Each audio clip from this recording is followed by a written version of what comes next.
The sky is endless, a deep, unbroken blue that swallows the world whole. Beneath it, the earth breathes in waves of gold and green, a sea of grass that trembles beneath the touch of wind and horse. From this silence, a whisper begins, the whisper of destiny, of tribes that will rise from hunger and exile to shape the course of empires. Theirs is a story of survival and unity, of love and betrayal, of war and the fragile dream of peace. It begins with a boy named Temüjin, born into nothing, yet carrying in his heart the pulse of the storm. From the riverbanks of Mongolia to the palaces of China, his shadow will stretch across the earth, his name echoing from the sands of Persia to the snows of the north. Imagine standing there, alone on the vast steppe, as dawn breaks. What would you feel first? The chill of the wind against your skin, or the weight of history waiting to begin? If stories of fate, courage, and timeless humanity move you, gently tap like and subscribe, and let your journey through history begin. Now dim your screen, let the air grow still, and let the wind carry us back to where the story first began, across the endless steppe.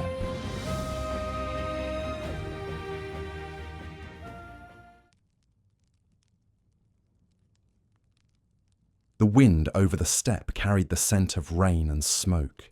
It moved softly across the endless sea of grass, brushing against the hides of horses and the curved walls of felt yurts that stood like pale moons on the horizon. The land itself breathed, an open, rolling world where sky and earth met in a single, endless circle. Here, in this place without walls or borders, time was measured not by the turning of clocks, but by the rhythm of migration. Spring pastures, summer waters, autumn winds, and the long hush of winter. To be born upon these plains was to belong to motion itself. The people who lived here, the Mongols, knew the moods of the land as one might know the heart of a loved one. They could read the coming of a storm in the tilt of a hawk's flight, or the way the horses turned their ears toward the east. At night, they looked to the constellations, the wolf, the hunter, the blue sky father, and whispered prayers for safe journeys. It was beneath such a sky, sometime around the year 1162, that a child named Temüjin was born beside the cold waters of the Onon River. His mother, Holun, wrapped him in warm furs, her breath misting in the morning chill. His father, Yesuge, a respected chieftain of the Borjigin clan, looked down upon the newborn and saw in his tiny fists the promise of strength. The Mongols believed that the spirits of the ancestors moved with the wind. When the breeze stirred the yurt's felt flap on the day of Temujin's birth, the elders took it as a sign that this child's life would not be bound by stillness. In his earliest memories, Temüjin would have known the feel of a horse's mane against his fingers before he could remember his mother's face clearly. He would have seen the land painted in colours that changed with the light.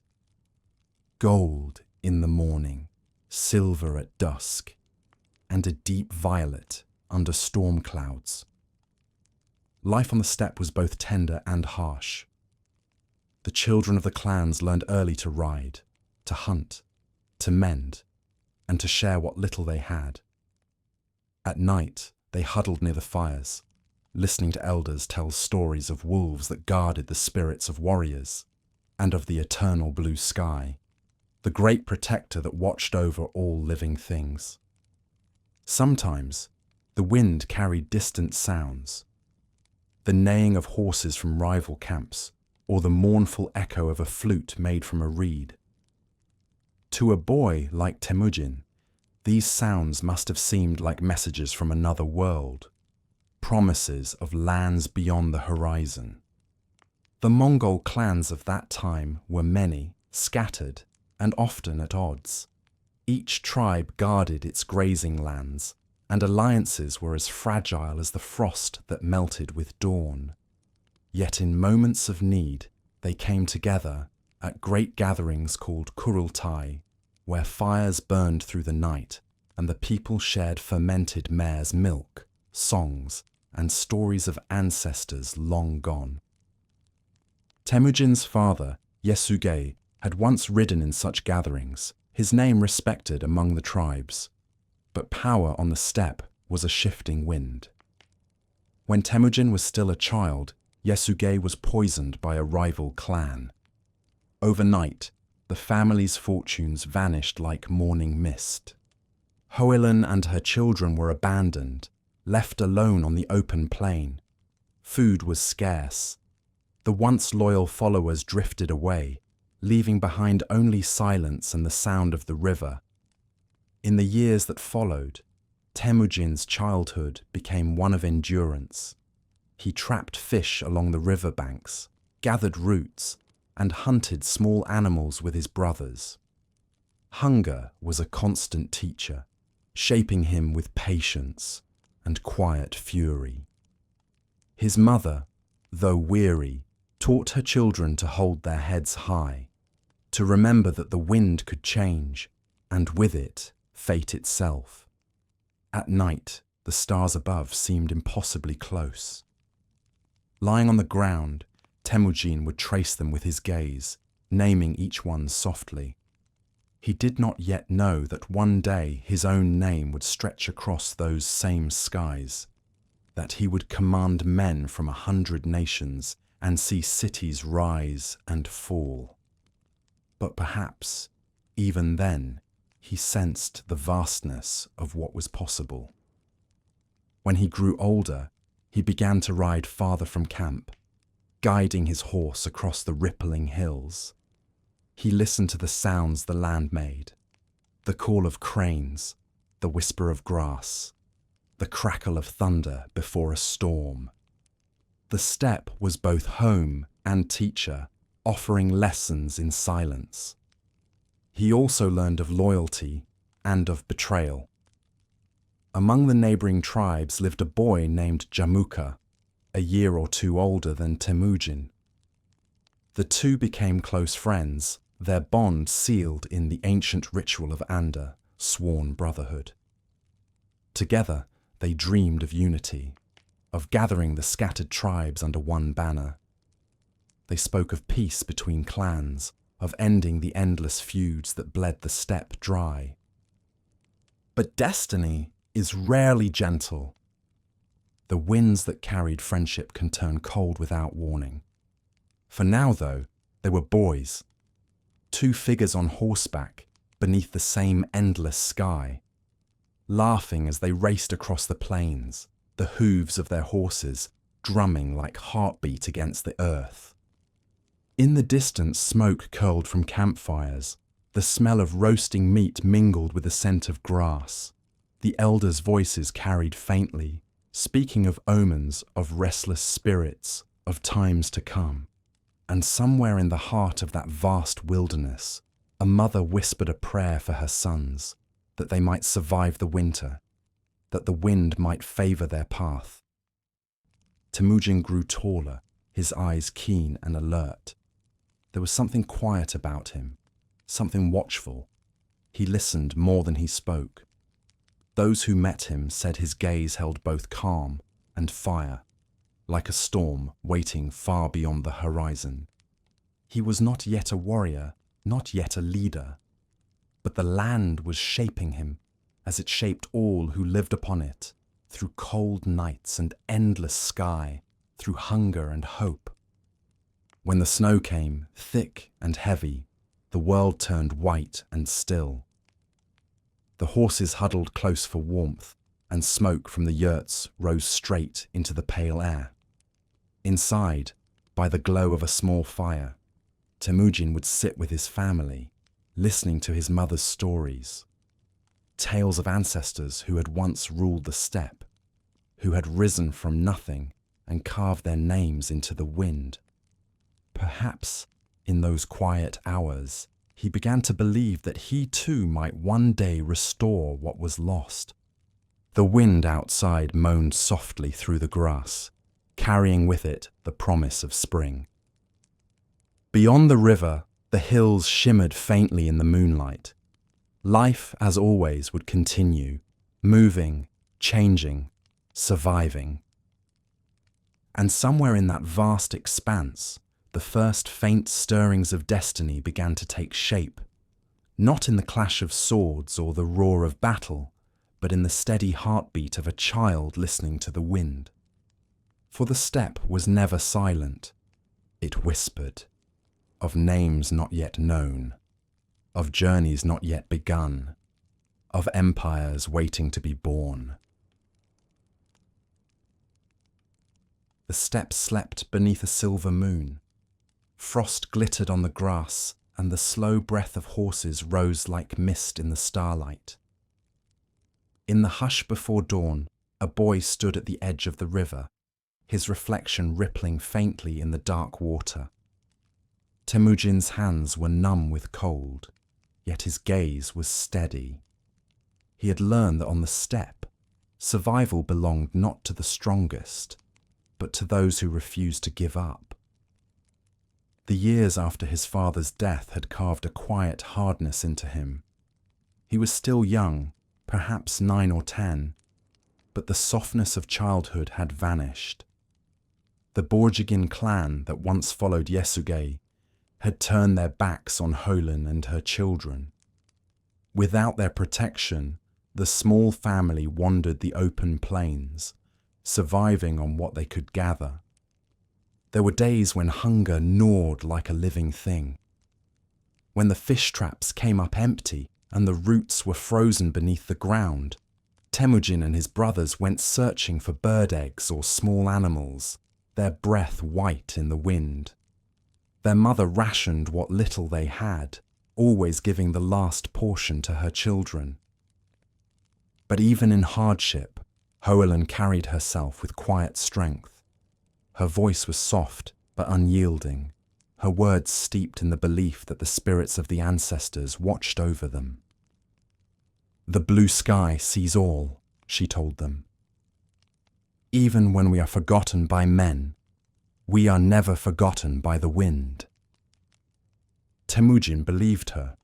He would look up into the vast sky, the eternal blue sky, sacred to his people, and feel something immense, something that seemed to listen. It was said that the sky chose certain souls for great journeys. He did not yet imagine himself among them, but when he stood beneath that boundless blue, he felt less alone. The seasons turned. Winters were long and bitter, summers fleeting and full of storms. Each year tested them, and each year they endured. The land, though harsh, was also teacher, teaching patience, resilience, and the rhythm of all living things.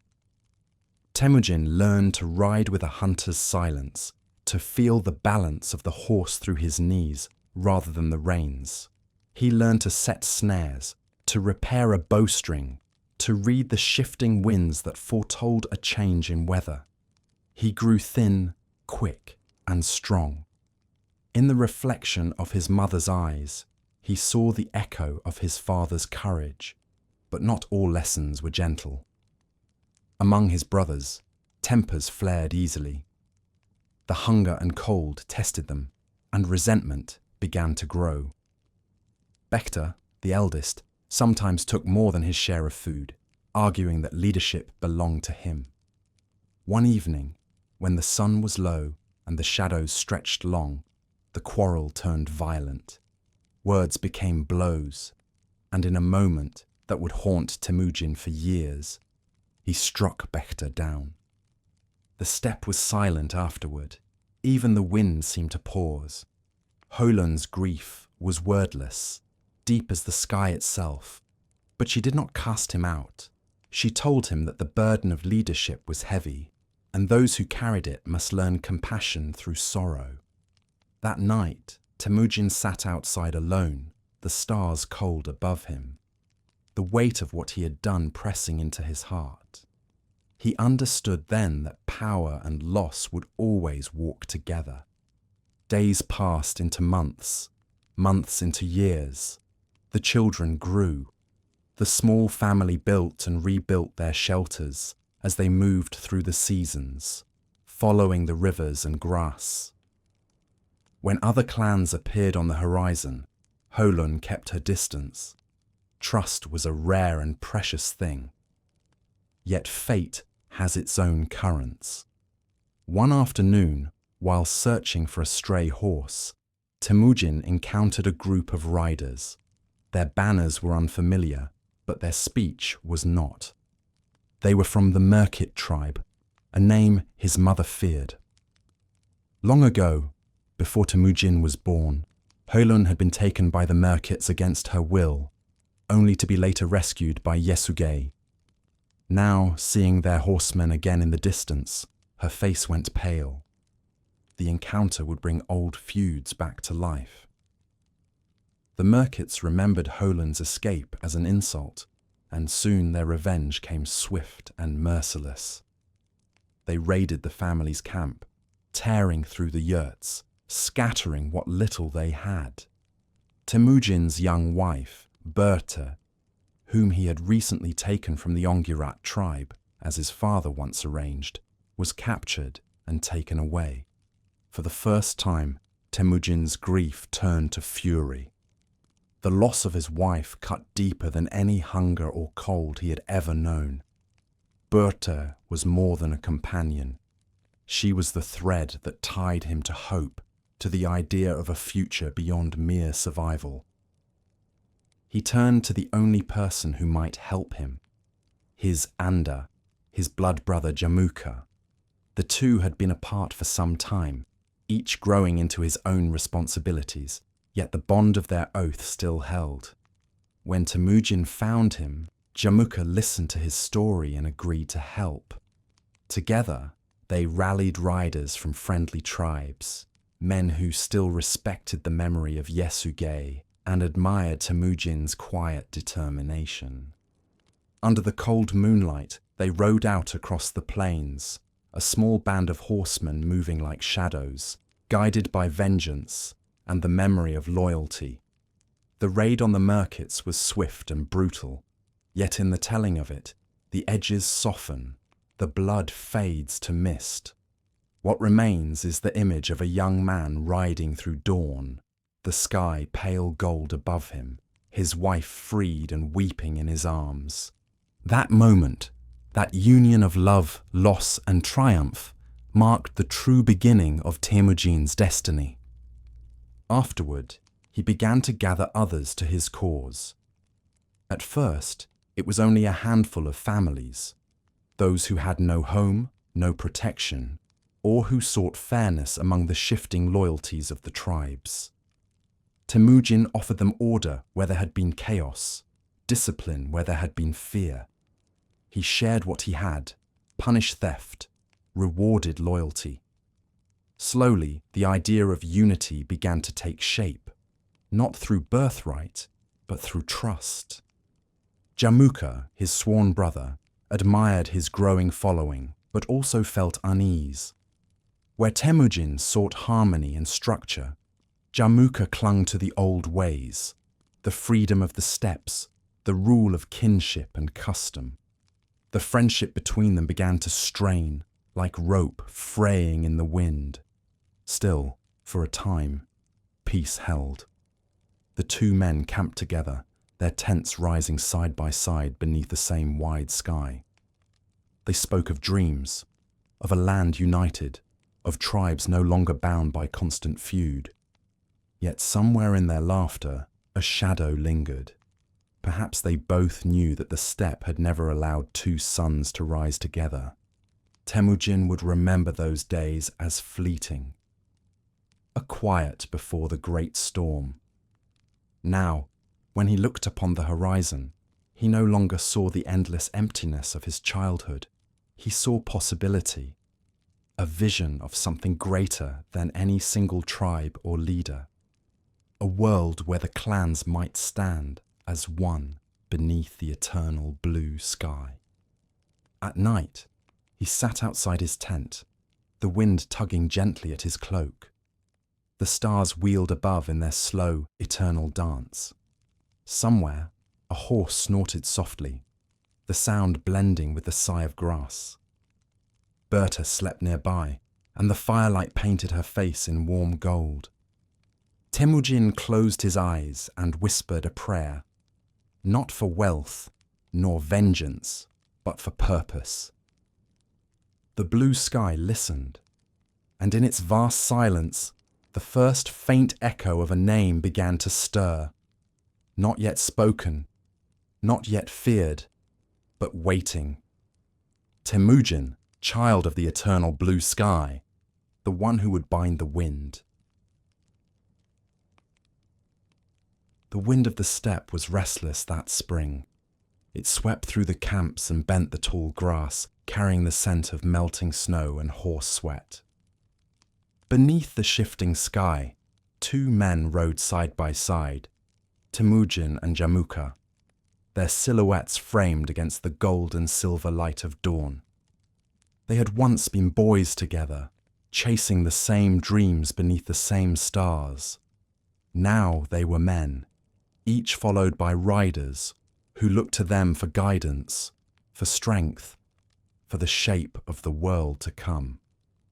Between them lay years of friendship, laughter, shared hunts, and whispered oaths spoken by firelight.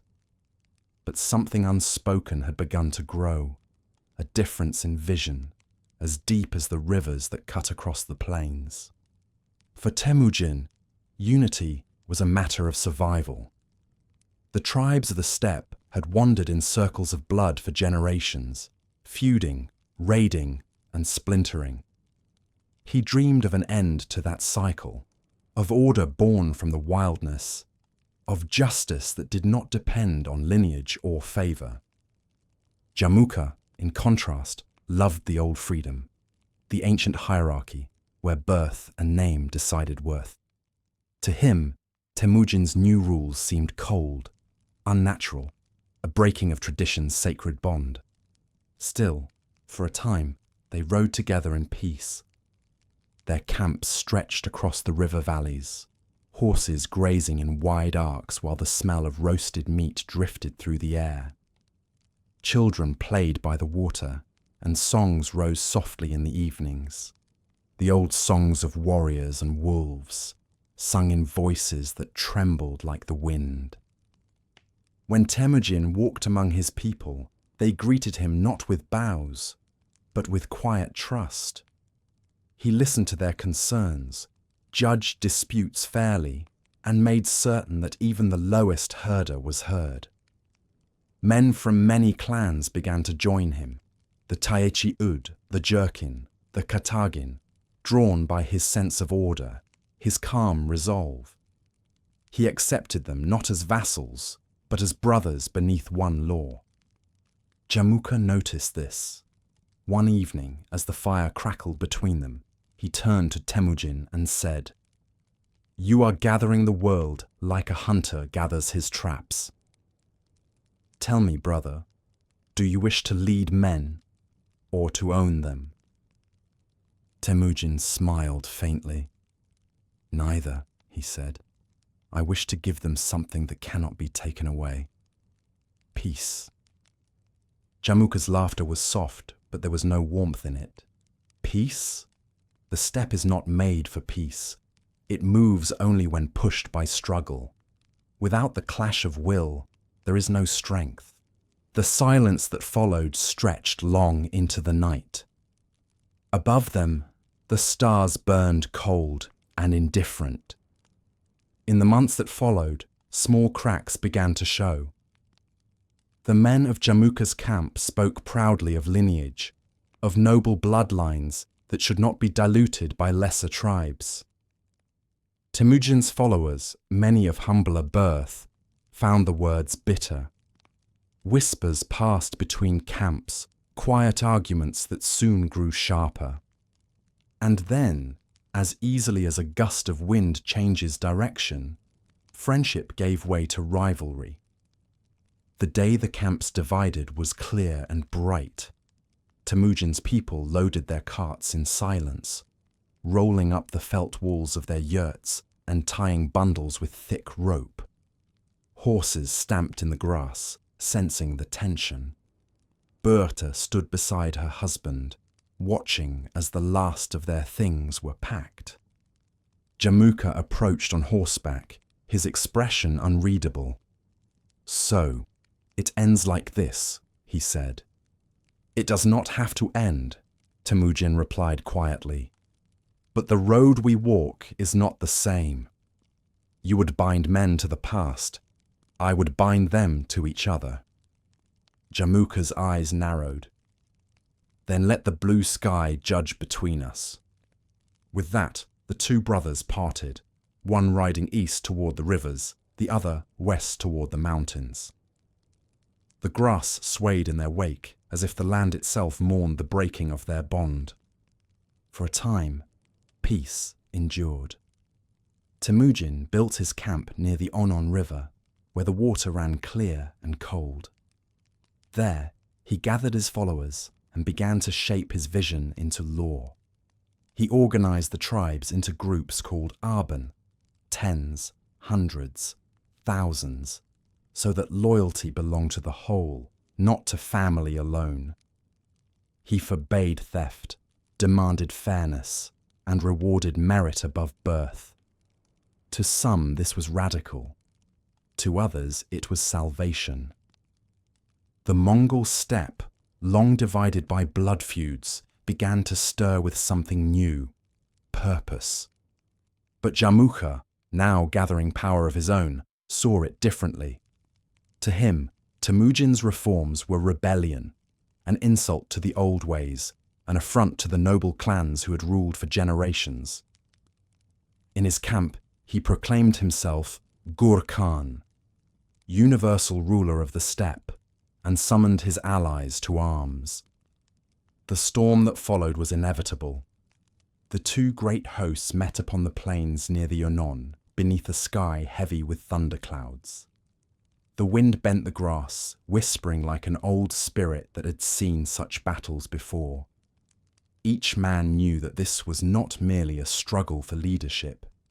It was a struggle for the soul of the steppe itself. Temüjin's army was smaller but disciplined, bound together by trust and shared purpose. Jamuka's was vast, filled with noble banners and old alliances, fierce in pride but divided in will. When the battle began, the sound of hoofbeats rolled like distant thunder. Arrows darkened the sky. Cries of men and horses echoed across the plains. Yet through the chaos, Temüjin's riders moved with quiet precision, 10 following 1, 1,000 moving as if of one mind. By nightfall, the grass was trampled flat. Smoke hung low in the air, and the cries of the wounded faded into silence. Jamuka's army was broken. His followers scattered into the steppe, and he himself fled into the hills. His power shattered. Temüjin did not pursue. He ordered the wounded of both sides to be treated, the dead to be buried with honor. It was said that he walked among the fallen that evening, his cloak brushing the grass, his face calm but distant. Victory, he knew, was only the beginning. In the quiet that followed, the tribes began to gather under his banner, willingly, not by force. He promised safety for families, justice for the poor, and stability for those weary of endless raids. His words spread faster than the wind, and with it came hope, a fragile, flickering light across a land long shrouded in shadow. Yet Temüjin himself remained humble. At night, he still rode out beyond the camp to look upon the stars. He did not yet call himself Khan. He still prayed to the eternal blue sky for guidance, knowing that power was both a gift and a burden. Some nights, he would think of Jamuka.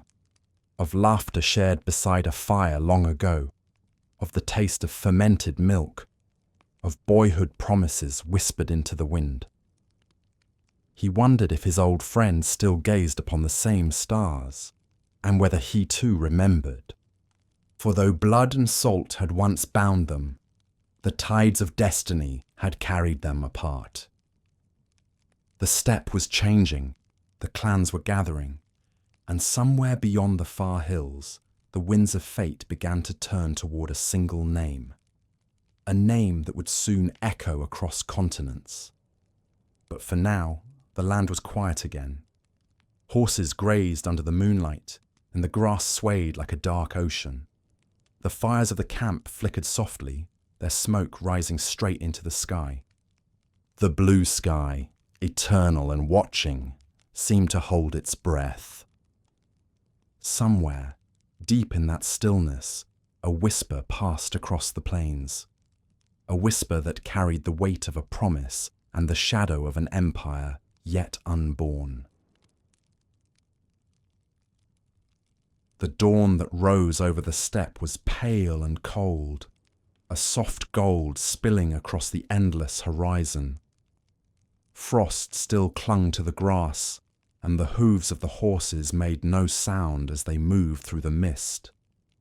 Temüjin stood upon a low ridge, his cloak drawn tight against the wind, watching the slow awakening of his people below. The smoke from their fires rising in thin grey ribbons, the faint hum of life returning after years of struggle and uncertainty. For the first time, he saw more than a camp. He saw a nation beginning to breathe. The battle with Jamukha had changed everything. The steppe tribes, long divided by blood feuds and shifting loyalties, now looked to Temüjin with cautious hope. They saw in him not just a warrior, but a man who could bring order, a leader who spoke less of conquest and more of balance. Still, the scars of war lingered. The land remembered every cry, every hoofprint pressed into the soil. Yet beneath the silence, something was stirring, a quiet rhythm of unity, like the heartbeat of the earth itself. Temüjin moved among his people as one of them. He listened to their worries, ate beside them, rode with the herders at dawn. He made no show of grandeur, no throne or jeweled crown. His authority was born from trust, the rarest wealth on the steppe. But he was not blind to the dangers that remained. Beyond the rivers, the Taichi Ud and the Naiman tribes still held their power, proud and suspicious of his growing influence. To the east, the Jin dynasty watched from behind their great wall, aware of the rising strength beyond it. The steppes were vast, but so too were the ambitions that now stirred across them. One evening, as the sun sank behind the hills, Temüjin called a council of his closest allies. They gathered around the fire, men whose loyalty had been tested by hunger, battle, and the long winters. Among them was Gelmi, a warrior of fierce courage and gentle heart. Subutai, quiet and cunning, his eyes sharp as a hawk's, and Kublai of the Uryankai, who spoke little but rode like the wind. Temüjin spoke to them not as a ruler, but as a brother. "The blue sky has carried us through hardship," he said, his voice calm and even. "Now we must learn to hold what it has given us." The tribes of the steppe are like arrows. One may break, but a bundle bound together cannot. From that night forward, he began to weave a new order, one that bound families, clans, and warriors beneath a single banner. Each man was to be loyal not to his kin alone, but to the greater whole. The army was divided into tens, hundreds, thousands, and 10,000s, each led by chosen commanders whose merit outweighed their birth. It was a revolution of spirit, quiet, methodical, unyielding. He also set forth laws that would guide the growing nation. Theft and betrayal would be punished, women were to be respected and protected, and those who broke oaths would face the judgment of the eternal blue sky itself. The people began to call these laws yasa, sacred principles of order and harmony. They were not written, for the Mongols trusted memory and word above parchment, but they were carried in every rider's heart. To symbolize this unity, Temüjin raised a standard unlike any seen before. 9 white yak tails bound to a single spear. The sulda, the spirit banner, fluttered against the wind, its pale strands gleaming in the sun. It was said to hold the soul of the people, pure, strong, and indivisible. When the tribes gathered beneath it for the first time, the sound of their voices rose across the plains like the roar of the wind itself. Horses stamped, warriors shouted blessings, and the shamans lifted their drums to the sky. In that moment, the scattered sons and daughters of the steppe became one. Temüjin's name began to spread far beyond his camp, whispered in yurts, sung by herders, feared by rivals. Some called him Kagan, ruler of all tribes. Others called him the wolf, for his cunning and his strength, born of solitude and hunger. The wolf had long been sacred among the Mongols, the symbol of their ancestors, the first guide beneath the blue sky. To ride beneath the banner of the wolf was to remember both origin and destiny, both the hunger of survival and the grace of unity. Yet Temüjin himself remained cautious. He knew how easily the hearts of men could turn. He knew that peace on the steppe was like frost at dawn, fragile, easily melted by pride. He also knew that Jamuka still lived. Rumours carried by traders and scouts spoke of him wandering with a small band of loyal followers, moving between friendly tribes, gathering strength once more. Some said he had renounced vengeance and lived as a hermit. Others said he still plotted in secret, waiting for the right moment to strike. When Temüjin heard this, he did not speak of hatred. "If he seeks peace," he said, "I will welcome him. But if he seeks war, I will not let the old darkness return." That spring the tribes gathered once more on the great plains of the Onon. Horses filled the horizon. Yurts spread like white stones across the grass. Fires burned through the night, their smoke twisting into the starry sky. It was there, among the gathered clans, that the people called Temüjin by a new name, Genghis Khan, meaning universal ruler, or oceanic strength. Some say the name came to him in a dream, whispered by the blue sky itself. Others say it was spoken by the shamans, who saw in him the destiny of the steppe. Whatever its origin, the moment marked the birth of an empire. When Temüjin, now Genghis Khan, stood before the people, his voice was steady, but his heart was full. He looked out upon the faces of men and women who had once been enemies, now bound as one. The wind caught his cloak, lifting it gently, and the sunlight glinted on the steel of his sword. "We are one under the eternal blue sky," he said. "We have been scattered like grass in the storm, but now we grow together again. No tribe shall lift its hand against another, for we are of one blood, one will, one destiny. Let this oath be carried by the wind, remembered by the earth, and guarded by the sky." The crowd bowed their heads. Some wept. The drums began to beat, slow, deep, steady, like the heartbeat of the world. When night fell, the new Khan walked alone beyond the fires. The moon rose full and bright above him, casting the grasslands in silver. He thought of his mother, Holun, whose courage had carried him through the winters of his youth. He thought of Berta, who slept now within the camp, her faith in him as constant as the stars. He thought too of Jamuka, the friend who had once shared his dream, and whose absence now lingered like a shadow.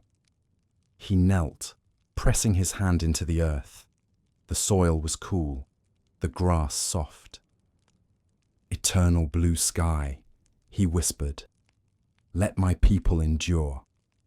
Let them remember not only strength, but mercy." The wind stirred, brushing against his hair, carrying with it the faint cry of distant wolves. To Genghis, it sounded like a blessing, the song of his ancestors echoing across time. As he rose and turned back toward the camp, the first light of dawn crept over the horizon. The white banners fluttered softly in the wind, and the horses shifted restlessly, sensing a new age stirring in their midst. The steppe, vast, silent, eternal, seemed to hold its breath once more. The tribes of the Mongols were no longer scattered. They had found their Khan, and beneath the banner of the wolf, the world was about to change forever. The morning light stretched across the vast Mongolian plain, gilding the horizon with a soft, silvery glow. From afar, the grasslands rippled like water, and rising above them, tall, proud, and pale as clouds, fluttered 9 white banners. Their yak-tails shimmered in the breeze, each strand catching the sun like threads of silk. They were the Sulde, the spirit banners of the Mongols, raised high to declare a new beginning under the rule of Genghis Khan. The tribes that once roamed the steppe as rivals now gathered together as one people. Their camps stretched for miles. Thousands of yurts, countless horses, and families who had once faced each other with spears now shared the same firelight. From the eastern hills came the Kerate, from the north the Uriankai, from the south the Ongirat, and from the west the remnants of clans who had resisted but finally bent the knee. The air buzzed with the murmurs of traders, warriors, and storytellers. For the first time, the Mongols stood united. Yet unity was fragile, a delicate thread stretched between memory and hope. Genghis Khan knew this better than any man alive. He had seen loyalty turn to betrayal, had watched brothers become enemies, and had walked through winters of hunger and loss. He knew that to keep the tribes together, he must build not just an army, but a nation. He gathered his commanders beneath the shadow of the white banners. Around him stood men whose names would one day echo across continents. Subutai, the quiet tactician; Jebe, the arrow-maker turned general; Jelme, his steadfast guardian; and Kublai of the Uriankai, whose eyes missed nothing.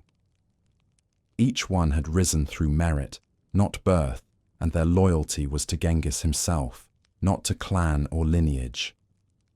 Before them, he laid out his vision, not in grand speeches, but in clear, deliberate words that carried through the cool morning air.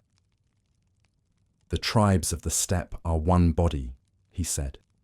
"Each man is a vein, each woman a heartbeat. If one part bleeds, the rest must heal it. If one is hungry, all must share. We are bound together now, not by blood, but by purpose." He spoke of fairness, of discipline, of the laws that would hold their fragile unity in place. The Yasa, though unwritten, had begun to take deeper form. Theft was forbidden, disputes were judged in open council, and loyalty was sacred. Spies were punished, but so too were leaders who abused their power. In this way, Genghis Khan began to build something greater than conquest, a code that would outlast his reign. Still, the steppe was not at peace. To the west, the Naiman tribe watched the rise of the Mongols with growing alarm. Proud and ancient, the Naiman saw themselves as the true heirs of the steppe, refined, powerful, and unwilling to kneel. Their Khan, Taiyang, mocked the very idea of Genghis's new order, calling it the dream of a herdsman who sought to cage the wind. Genghis heard these words and said nothing. He simply prepared. Before moving against the Naiman, he turned his attention to the Taichi Ud, the clan that had once abandoned his family to starvation. Their defeat was not only strategic, it was personal. The Taichi Ud were strong and defiant, their warriors proud of old bloodlines. But when the Mongol army came upon them, it moved like a living thing. Swift, disciplined, relentless. The battle was fierce and short. Genghis's archers unleashed volleys from horseback, circling the enemy like wolves around prey. The Taichi Ud fought bravely, but they were bound by pride and tradition, while Genghis's men were bound by unity. When the dust settled, their banners lay trampled in the grass. After the battle, Genghis Khan did not slaughter them. Instead, he offered mercy to those who would join his cause. "The blue sky is vast enough for all," he said. "Serve, and you will share its peace." Many did. Others who refused were scattered to the winds, their names fading into the silence of history. One by one, the other tribes fell into line, some through diplomacy, others by force. The Kherate, led by the once mighty Khan, had been allies to Temüjin in his youth. But old loyalties, like the steppe itself, shift with the weather. Khan grew jealous of Genghis's growing strength and turned against him, striking by surprise under the veil of night. Yet fate favored the younger wolf. Genghis, warned by a dream and loyal scouts, escaped the ambush and gathered his forces swiftly. When the two armies met beneath the crescent moon, the battle was decided not by numbers, but by resolve. The Kherate fought fiercely, but the discipline of Genghis's men prevailed. Khan fell, betrayed by his own men, and his once great clan bowed before the rising power of the Mongols. When dawn came, the steppe was quiet again. Smoke drifted from the burned camps of the defeated, but the white banners still stood tall against the sky.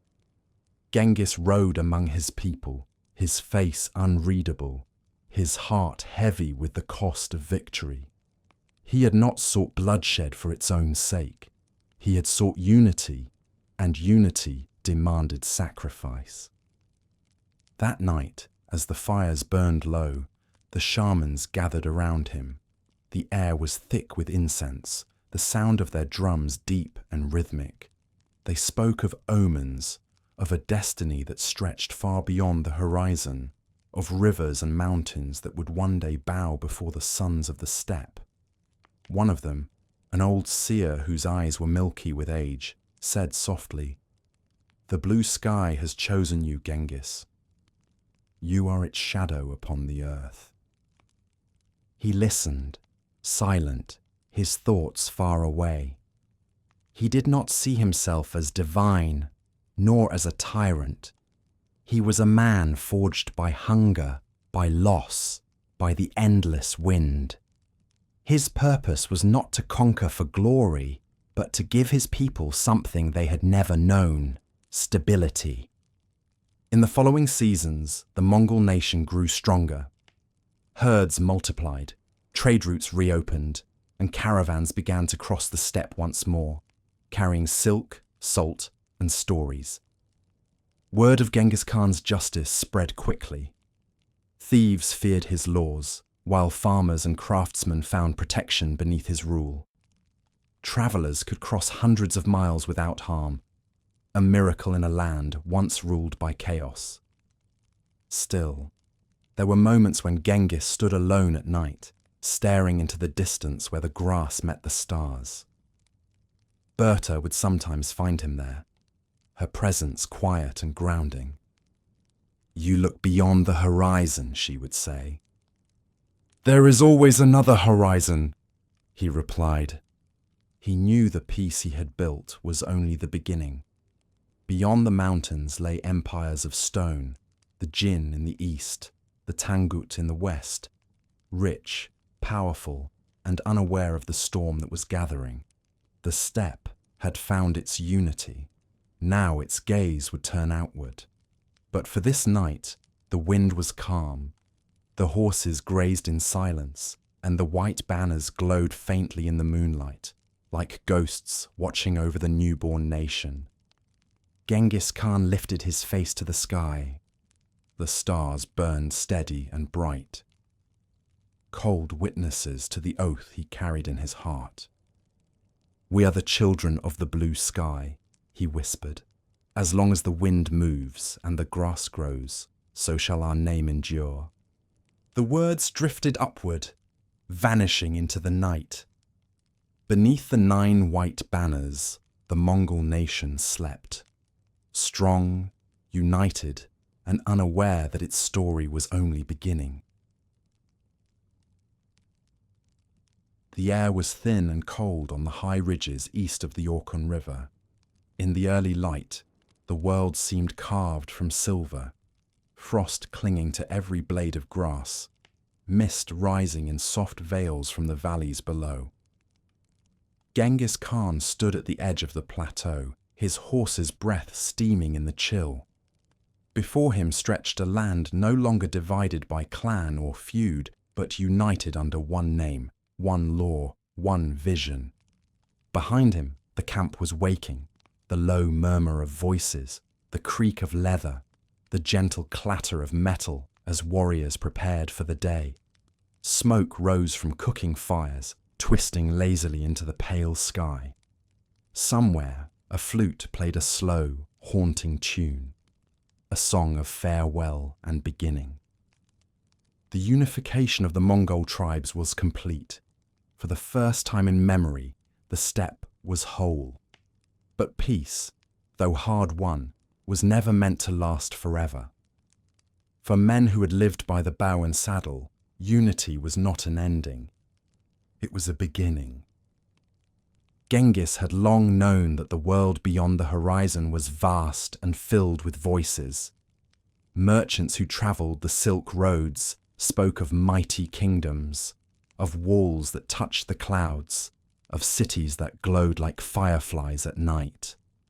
They spoke of the Tangut and their western Sia kingdom to the south, of the Jin dynasty with its golden palaces, and of faraway lands beyond deserts and mountains where the air smelled of salt and the sea itself met the edge of the world. To the Mongols, such tales were both wonder and challenge. For every empire that built walls, there would come a wind that found its way through the cracks. One evening, as the fires burned low, Genghis gathered his closest generals, Subutai, Jebe, Jelme, and Kublai, around a map drawn on stretched hide. The faint glow of the embers flickered across their faces. "The steppe is boundless," he said, "but the herds will grow restless if we remain too long in one place. Beyond our borders lie kingdoms that grow fat and proud, believing the grass will never rise against them. It is time the blue sky showed them otherwise." Subutai leaned forward, tracing a finger along the drawn mountains. "The Tangut kingdom first," he murmured. "Their caravans cross our lands. Their walls are high, but their hearts are soft." Genghis nodded. "The Tangut are traders, not warriors. Yet we will not destroy them. The blue sky commands not chaos, but order. If they bow, we will trade. If they resist, we will teach." And so the Mongol host began to move. The departure was solemn, almost ceremonial. Families gathered to see the warriors off, wives placing talismans beneath their husbands' saddles, mothers whispering prayers to the wind. The spirit banners swayed above them, their white tails gleaming in the sunlight. When the hooves began to beat upon the earth, the sound rolled like thunder across the plains. An ocean of riders flowed southward, shimmering with the glint of steel and sunlight. The Tangut lands lay across deserts and mountains, where dry winds scoured the skin and the sun burned white by day. The Mongols crossed them with quiet endurance, their horses drinking from hidden springs, their spirits steady. They moved like shadows, swift, silent, impossible to stop. At last, they reached the first of the Tangut fortresses, tall square towers of clay and stone that seemed to rise from the sand itself. The garrison within jeered when they saw the riders approach, believing that the nomads would scatter before walls of such height. But the Mongols had learned more than speed. They had learned patience. For days, they surrounded the fortress, cutting off water and supply. When the defenders finally sallied forth in desperation, they met an enemy that did not fight like any they had known. The Mongols did not charge blindly. They withdrew, drew their foes out, then encircled them in perfect silence. The dust rose, the sky turned dim, and when it cleared, the Tangut soldiers were gone. Word spread swiftly through the kingdom of horsemen who appeared like storm clouds, who vanished like mist, who offered mercy only once. The Tangut ruler, trembling before the inevitable, sent tribute and bowed to the Khan. Genghis accepted, not with arrogance, but with calm dignity. "The blue sky is generous to those who honor it," he said. The Tangut would live, their cities spared, their trade routes protected, so long as they remembered their oaths. But even as peace was struck, the echoes of victory carried farther than intended. The Jin dynasty, ruling from its grand capital of Zhongdu, heard of the Khan's rising power and dismissed it with laughter. "A horse lord from the north," they said, "a whisper in the wind." Yet the wind has a long reach. By the next spring, Genghis turned his gaze eastward. The Jin had grown rich from trade and tribute, ruling lands that once belonged to Genghis's ancestors. Their walls glittered with gold, their granaries overflowed. While beyond those walls, the steppe had known hunger and winter's cruel hand. To the Khan, this was an imbalance the world itself demanded to correct. He summoned his army once more. Tens of thousands of riders gathered beneath the white banners, their faces calm, their eyes steady. They carried bows of horn and sinew, curved sabers that gleamed like frost, and faith that their cause was righteous. When they rode, the ground itself seemed to tremble. The campaign against the Jin would test the Mongols as never before. Their enemies fought not in open fields, but behind walls that rose like cliffs. The Mongols, unaccustomed to siege warfare, studied quickly, turning observation into mastery. They captured engineers, learned to build catapults, and used captured prisoners to construct siege towers. Where others relied on brute force, Genghis relied on adaptability. The Jin commanders expected chaos, but what came instead was precision. One fortress after another fell, not through sheer power, but through strategy. The Mongols feigned retreat, lured defenders into open ground, and struck like lightning. They blocked rivers, diverted streams, and burned supplies, forcing cities to surrender from thirst and hunger rather than sword. By the time Genghis reached Zhongdu, the Jin capital, the once proud city trembled beneath his shadow. Its golden rooftops gleamed beneath a sky that had turned pale with dust. The siege lasted many months. The defenders fought bravely, but their courage could not match the patience of the nomads. Inside the walls, famine spread. Outside, the Mongols waited, their fires steady, their banners unmoving. When the city finally fell, it was not with a roar, but with a sigh, the sigh of a dying empire. Genghis did not stay to gloat. He entered the city, offered prayers to the spirits, and commanded that the innocent be spared where possible. Then he left the ashes behind and rode west once more, his eyes already fixed beyond the horizon. Every campaign, every conquest was not for gold or glory, but for a greater purpose, to bring order to the world as the blue sky demanded. That night, camped beside a quiet river, Genghis looked into the flames and saw reflections of all he had built. Around him, the men sang softly, their voices low and steady. Subutai approached and bowed. The Tangut are quiet. The Jinn are broken. The world opens before you, my Khan. Where will we ride next? Genghis's gaze lifted to the stars. Where the blue sky calls us, he said. The steppe has learned to breathe. Now the world must learn its rhythm. The river murmured beside them, its waters carrying the moonlight downstream. Somewhere far off, a wolf howled, a lonely, haunting sound that seemed to echo across mountains and deserts alike. The steppe wind answered softly, as if carrying the whisper of faraway lands yet unseen. And beneath the endless sky, the empire of the horsemen began to move once more, an echo that would soon reach every corner of the known world. The desert was a furnace of wind and silence. Sand stretched to every horizon, a sea of shifting gold that shimmered beneath the hard white glare of the sun. Horses moved slowly, their hooves sinking deep into the dunes, their nostrils flaring against the dry air.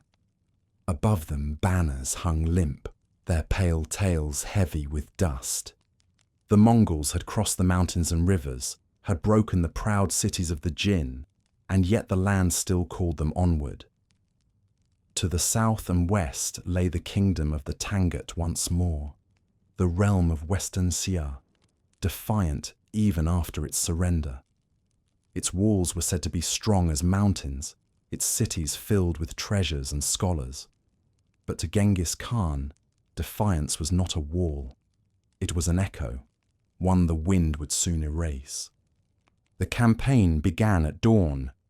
Columns of riders stretched across the plain, moving as one, silent, disciplined, their armor glinting faintly beneath the rising sun. Genghis rode at their head, his gaze steady, his thoughts measured. He had fought many wars by then, yet each one carried the same quiet weight. To his side rode Jebe and Subutai, his most trusted commanders. Subutai's face was calm, his eyes sharp as ever. Jebe, the arrow, bore a faint smile, the same man who had once shot Genghis in battle and later sworn to serve him. Together, they were more than warriors.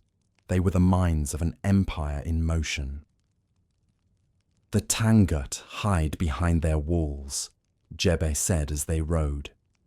They trust in stone. Genghis nodded. Then we will teach them that stone cannot stand against the wind. The first of the Tangut cities appeared like a mirage on the horizon. Tall, shining, wrapped in shimmering heat. The Mongols approached without haste, surrounding it in wide arcs. Scouts moved like shadows, cutting off every escape route. Then, as dusk fell and the air cooled, the assault began. The Mongols had become masters of siege. From every campaign they had learned. Engineers from conquered lands had taught them the art of the trebuchet and the mangonel. Persian craftsmen had shown them the secret of fire and smoke. Now, under the stars of the desert, The nomads who once knew only open grassland brought the weight of the world's knowledge against the walls of cities. The siege engines roared, their arms creaking, hurling stones that shattered towers and gates. Archers rained arrows in endless rhythm, each shot finding its mark with deadly precision. The defenders fought fiercely, but for every breach they sealed, the Mongols opened 2 more.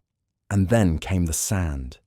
A storm rose without warning, a vast screaming wind that swept across the plain, blotting out the sun. The air turned to fire and dust. Men and horses vanished into the haze. Yet the Mongols did not retreat. Wrapped in veils, they pressed forward, using the storm as cover. When the wind finally died, the walls of the city were black with soot and blood. By morning, the gates had fallen. Genghis rode through the ruins in silence. He gave no orders for slaughter. He had made his point. The Tangut emperor, trembling and pale, sent word of surrender once more. Tribute would be paid, loyalty sworn. The Khan accepted, but his eyes were distant, already looking beyond. "The world tests us," he said softly, "and so we learn." He knew that peace was only a pause between storms. Even as the dust settled over Western Sia, new messages came from the east. The Jin dynasty, though broken and scattered, had not forgotten its pride. Their rulers had retreated southward, gathering new armies, rebuilding fortresses, and plotting revenge. They sent envoys to the Tangut, urging rebellion against the Mongols, whispering that the Khan's strength would soon fade. But it did not fade. It grew. By then, the Mongol war machine had become something no empire had ever seen. Its riders could travel 50 miles in a day, guided by the stars and memory. Each soldier carried dried meat and fermented milk, enough for weeks, and each horse knew how to dig through snow or sand to find grass. Messages travelled across thousands of miles through relay riders, the yam system, ensuring that the Khan's orders reached every corner of the empire. It was no longer a tribe, it was a living network, precise, efficient, unstoppable. Genghis's sons now rode beside him. Jochi, the eldest, quiet and introspective. Chagatai, proud and fierce.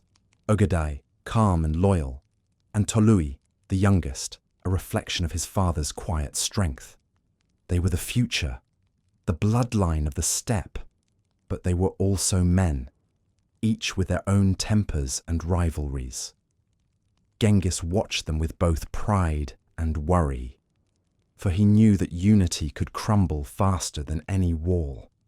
One night, as the army camped beside a dry riverbed, Genghis walked alone beneath the stars. The desert stretched around him, vast and silent. He could hear the soft creak of leather, the occasional snort of a horse, and the faint rustle of sand carried by the wind. He thought of his youth, the hunger, the exile, the days when survival was victory enough. He thought of Jamuka, whose laughter still echoed in memory, and of his mother's voice, whispering prayers to the blue sky. All of it seemed far away now, like another life. Subutai approached quietly. "My Khan," he said, bowing his head. "The scouts report that the Jin are gathering again beyond the mountains. Shall we ride?" Genghis turned his gaze toward the south, where the sky glowed faintly red. "Yes," he said, "the wind moves that way."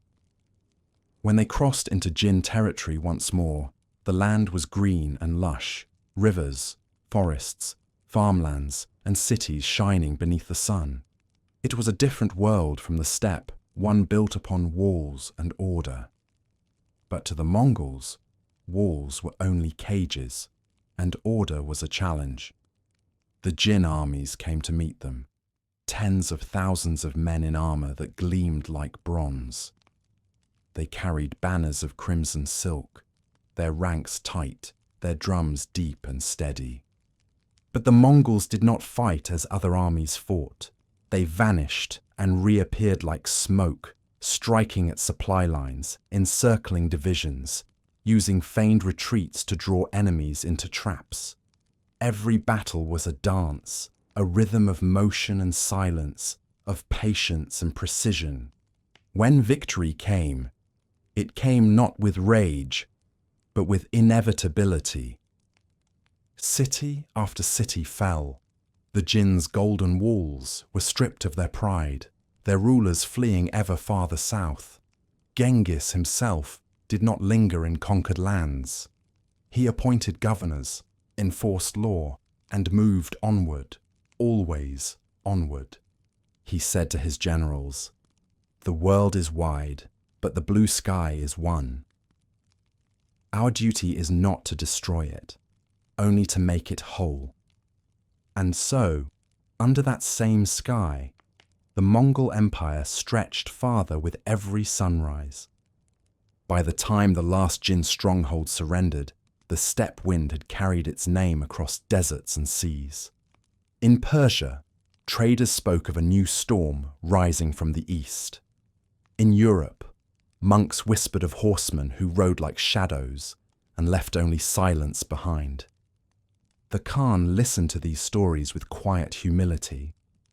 To him, the Mongols were not destroyers. They were bringers of balance, the hand of fate sweeping away decay. Still, when the nights grew long and the fires burned low, Genghis sometimes walked beyond the camp, his eyes fixed on the horizon.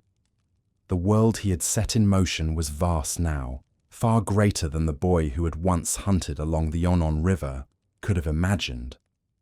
The desert wind brushed against his face, carrying the scent of salt and stone. Somewhere beyond that horizon lay new lands, new challenges, new echoes waiting to be heard. He raised his head to the stars and whispered, "The wind has no master, and neither do we." The words vanished into the night, carried away by the same desert wind that would one day sweep across half the world. The wind that once carried the scent of grass now carried dust and spice. Beyond the familiar steppes lay another world, a world of silk and stone, of perfume and prayer, of merchants who spoke in a dozen tongues, and cities that glittered beneath the sun like jewels scattered across the sand. The Silk Road wound through it all, a thread connecting east and west, life and legend. By the time Genghis Khan turned his gaze westward, his banners had already cast long shadows across Asia. The Tangut and the Jin had bowed, their power broken, their lands bound to the Mongol law. Yet peace, though precious, could never still the restlessness that lived within the hearts of riders born beneath the eternal blue sky. The world, they believed, had been divided too long, and the Khan felt it was his destiny to bind it once more. To the west lay the Khwarezm Empire, vast and wealthy, stretching from the mountains of Persia to the banks of the Caspian Sea.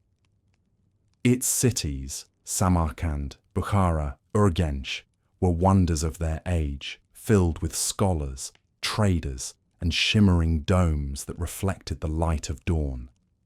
The Khwarezm Shah, Ala ad-Din Muhammad, ruled with pride and ambition. He had never met Genghis Khan, yet stories of the Mongols' rise had reached his court like rumors of a coming storm. At first, Genghis sought peace. He sent envoys bearing gifts of silk, gold, and words of friendship. "Between us," his message said, "lies a road of trade and prosperity. Let it remain open, and both our peoples shall thrive beneath the same sky." The Shah, however, mistrusted him. He saw the Mongols as barbarians, wild riders unworthy of equal standing with the empires of civilization. His advisors urged him to respond with caution, but pride is often the blindest counselor. The first spark came in a city called Otrar, a busy trading post at the edge of the desert. A caravan of Mongol merchants arrived there with gifts and silks, but suspicion turned to greed. The governor, Inalchok, accused them of being spies. He seized their goods, imprisoned the merchants, and, in a moment that would seal the fate of his empire, had them executed. When word reached Genghis Khan, the night was still. He listened in silence, his hands resting upon his knees, his expression unreadable. Those around him waited for his fury, but none came, only quiet.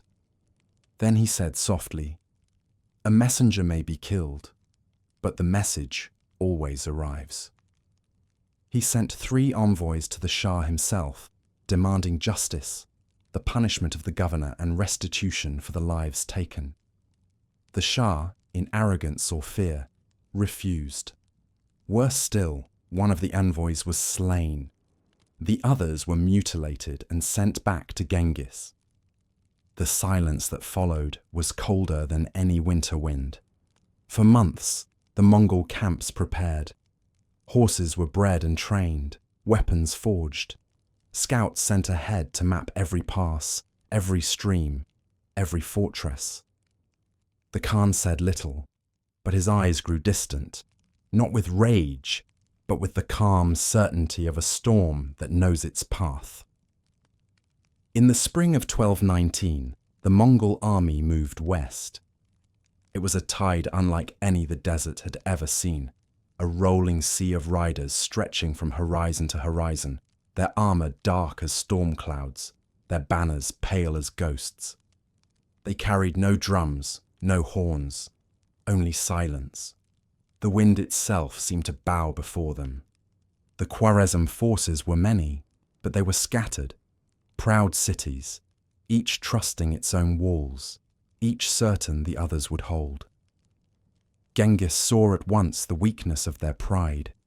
He divided his army into swift, self-sufficient columns that moved like threads of smoke, striking from unexpected directions, converging at will. The first to fall was Bukhara. Its turquoise domes gleamed in the morning light as the Mongols approached. The defenders fought bravely, but the precision of the attackers was beyond anything they had seen. Within days, the gates were opened. Genghis entered the city not as a conqueror shouting victory, but as a man walking through history. He dismounted before the great mosque and looked around at the people gathered there. "If you had not committed great sins," he said quietly, "the blue sky would not have sent me as your punishment." It was not a boast. It was a truth he believed. That he was no more than an instrument of balance, restoring the world's order through fire and renewal. From Bukhara, he moved on to Samarkand, the heart of the Shah's empire, a city of scholars and shimmering mosaics. The Shah gathered his armies there, tens of thousands of men behind towering walls. But walls meant little to a wind that had learned patience.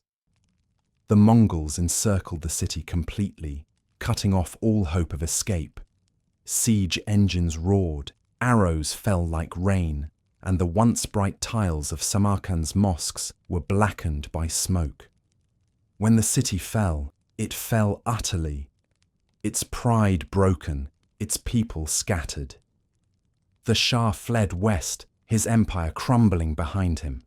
The Mongols pursued relentlessly, across deserts, over mountains, through snow and storm.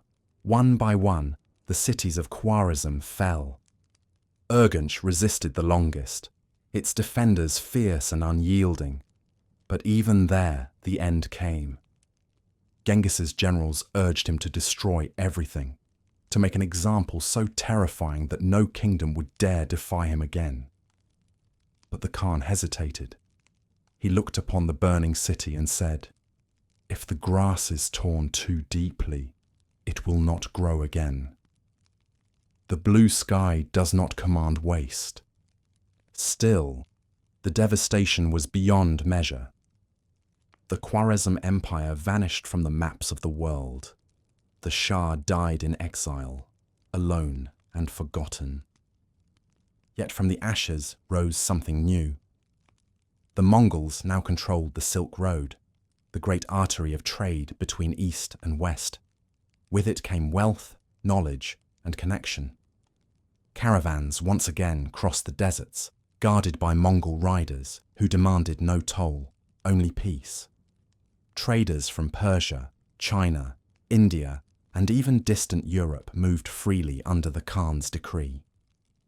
For the first time, a traveller could cross half the known world beneath one law, one protection: the Pax Mongolica, the peace of the Mongols. But that peace was built upon ruin, and even Genghis knew it. Some nights, as the fires burned low, he would ride beyond the camp alone. The land stretched endlessly around him, silent, vast, and empty. He would think of the people who had lived in those cities, of the songs that once rose from their markets, now replaced by wind.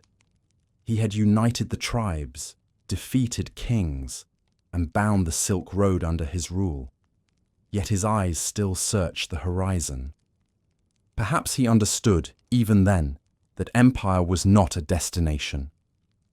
It was a journey, and all journeys end where they began, beneath the same eternal sky. One evening, as the desert cooled and the stars began to bloom, Subutai rode beside him.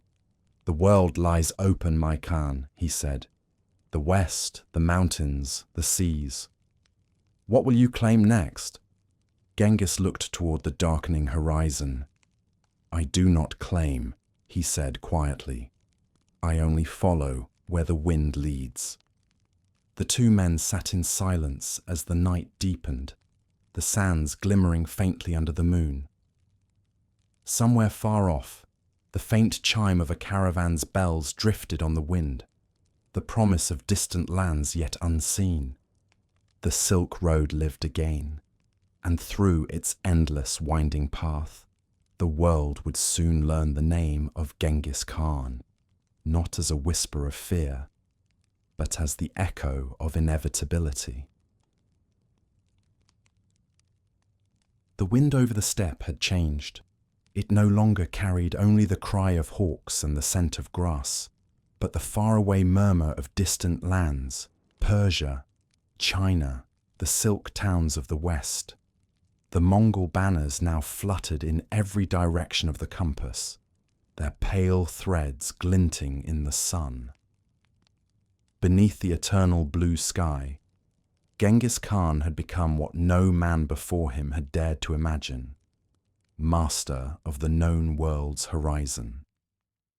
And yet, in the quiet hours before dawn, when even the horses slept and the fire's last embers dimmed to red, he still felt the old silence of the steppe, that deep and lonely calm that belonged to the boy he once was, standing by the river Onon, listening to the wind.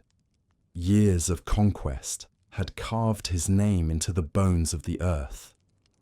But names, like empires, are fragile things. It was the year 1226 when the old currents began to shift again. The Tangut of Western Xia, whom he had once spared, had defied him once more. While his armies moved west into Persia, they had withheld tribute, believing the Khan's attention too far away to notice. Perhaps they hoped the storm had passed, but storms, once born, remember their paths. Though in his mid-60s, Genghis still rode at the front of his army. His hair was silver now, his face lined like the riverbeds of the plains, but his eyes were unchanged, steady, dark, unblinking. He moved with the same quiet certainty that had guided him from childhood. "Let them see," he told his generals, that mercy forgotten will not be found again. And so the Mongols rode south one last time, across rivers turned to glass by winter, through canyons where the wind sang like flutes. The horses left long trails in the snow. Smoke from their fires rose straight into the cold air, thin as thread. The Tangut cities fell one by one. The Mongols had become a tide, slow, patient, irresistible. Genghis's warriors, now men who had grown old in service, fought with the precision of memory. The Tangut Emperor sent pleas for peace, but they came too late. The Khan accepted surrender, but not forgiveness. He spared the people but erased the crown. The kingdom of Western Sia ceased to exist. When the campaign was done, Genghis sat upon a low ridge and watched the sun sink over the mountains. The air was cool and sweet, carrying the smell of snow and pine. Around him, the world was quiet. Subutai approached and knelt beside him. "The west is yours, my Khan. The east has bowed. The Tangut are gone. What remains?" Genghis smiled faintly, though his eyes were far away. "The world is vast," he said, "but a man's years are small. What remains is the breath between."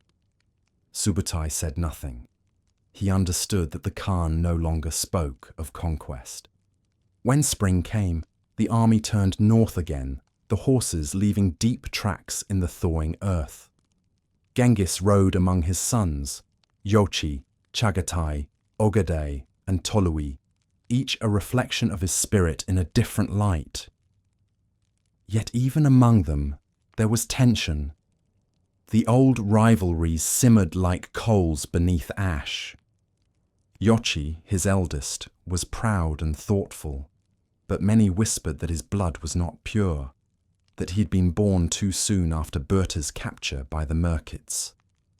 Though Genghis had always called him son, doubt lingered in the eyes of others, and Yoshi felt it like a wound. One evening, as the army camped along a quiet river, Yoshi came to his father's tent. The two men faced each other in the glow of a single lamp. The air between them was heavy with years unspoken. "You have built a world, father," Yoshi said quietly. "But have you built it for all of us?" Genghis looked at him long and hard. "You are my son," he said. "My blood runs in your veins. The blue sky does not question the river's source, only its flow." Joshi's gaze faltered. "And when the river divides?" The Khan's eyes softened. "Then it finds its way to the same sea." But the sea was far away. Not long after, Yoshi fell ill and died, perhaps from fever, perhaps from a heart broken by distance. When word reached Genghis, he sat in silence for a long time. Then he whispered only, "The river has reached the sea." Those who saw him that day said the great Khan wept, not as a ruler, but as a father. The years that followed were quieter, though the empire continued to grow. From China to the Caspian, the world bent beneath the Mongol banner. Trade flourished, peace returned to the roads, and cities rebuilt under the promise of the Khan's law. But Genghis himself grew more reflective. He no longer spoke often of conquest. Instead, he spoke of order, of what would remain when the wind carried his name away. He began to dictate a vision for the generations to come.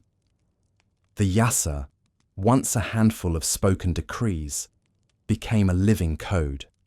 It declared that no one, not even the Khan's family, stood above the law, that every messenger, no matter how humble, must be protected. That faith, whether of the steppe or the cities, would be respected. "Let all who live beneath the blue sky find their peace," he said. He spoke, too, of the unity of his sons. He named Ogedai, the even-tempered and just, as his successor. "It is not the loudest flame that burns longest," he told them. "It is the steady one." Yet even as he spoke of the future, the signs of his own mortality grew clearer.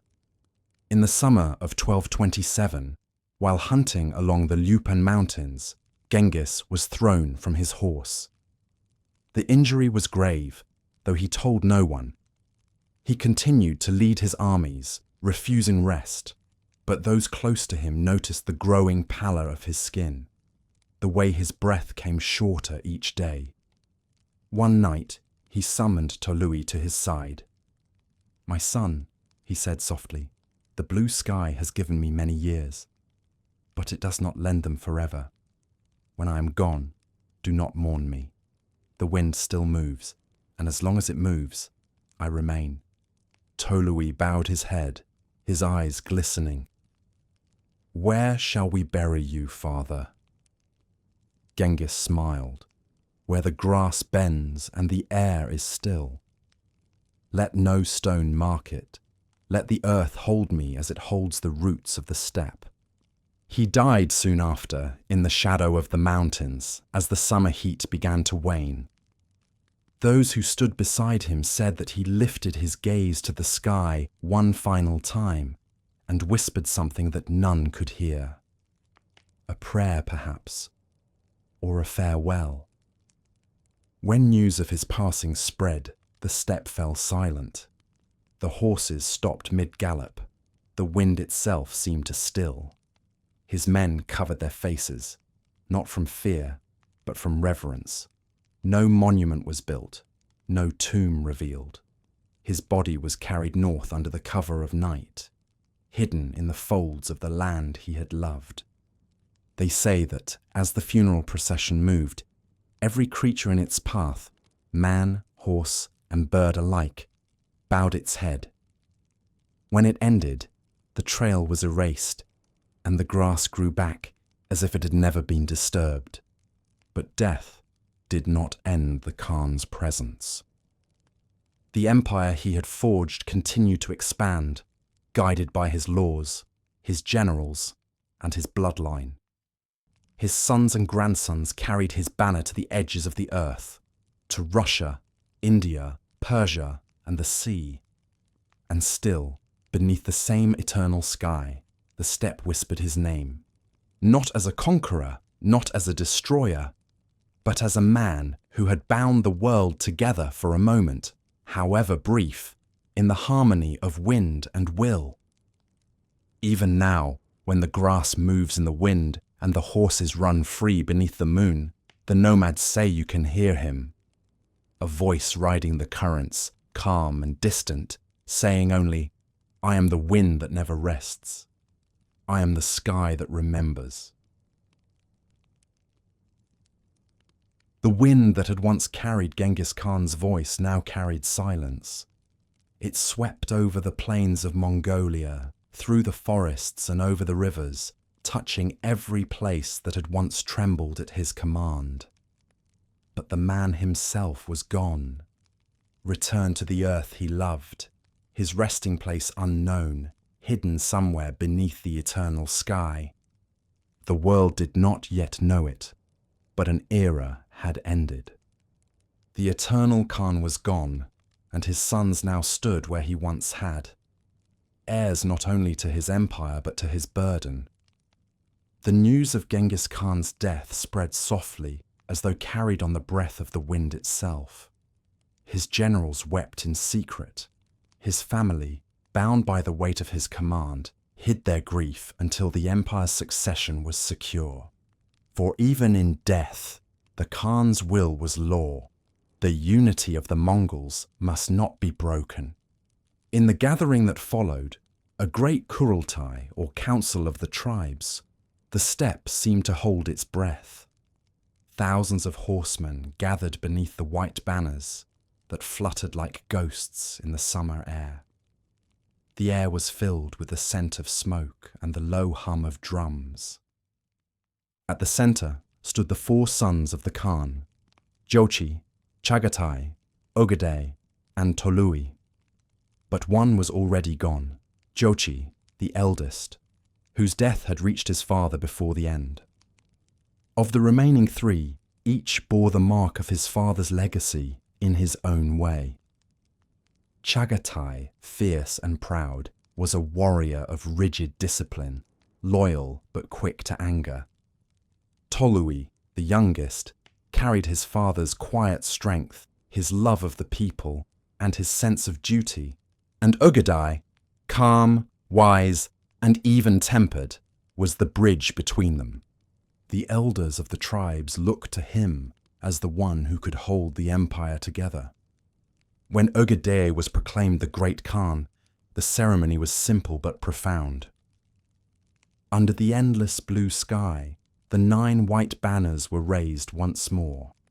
The shamans chanted blessings to the spirits of the ancestors, and a white mare was sacrificed in tribute to the eternal heaven. Ugadai knelt upon the grass, the wind tugging at his cloak, and swore before his people, "As my father united the tribes, so I will unite the world he has left to us." The blue sky gave him vision. I will give it endurance. The crowd bowed their heads, and for a moment, the sound of the wind and the whisper of prayer became one. Under Ugadai's rule, the Mongol Empire did not rest. It breathed, expanded, and evolved.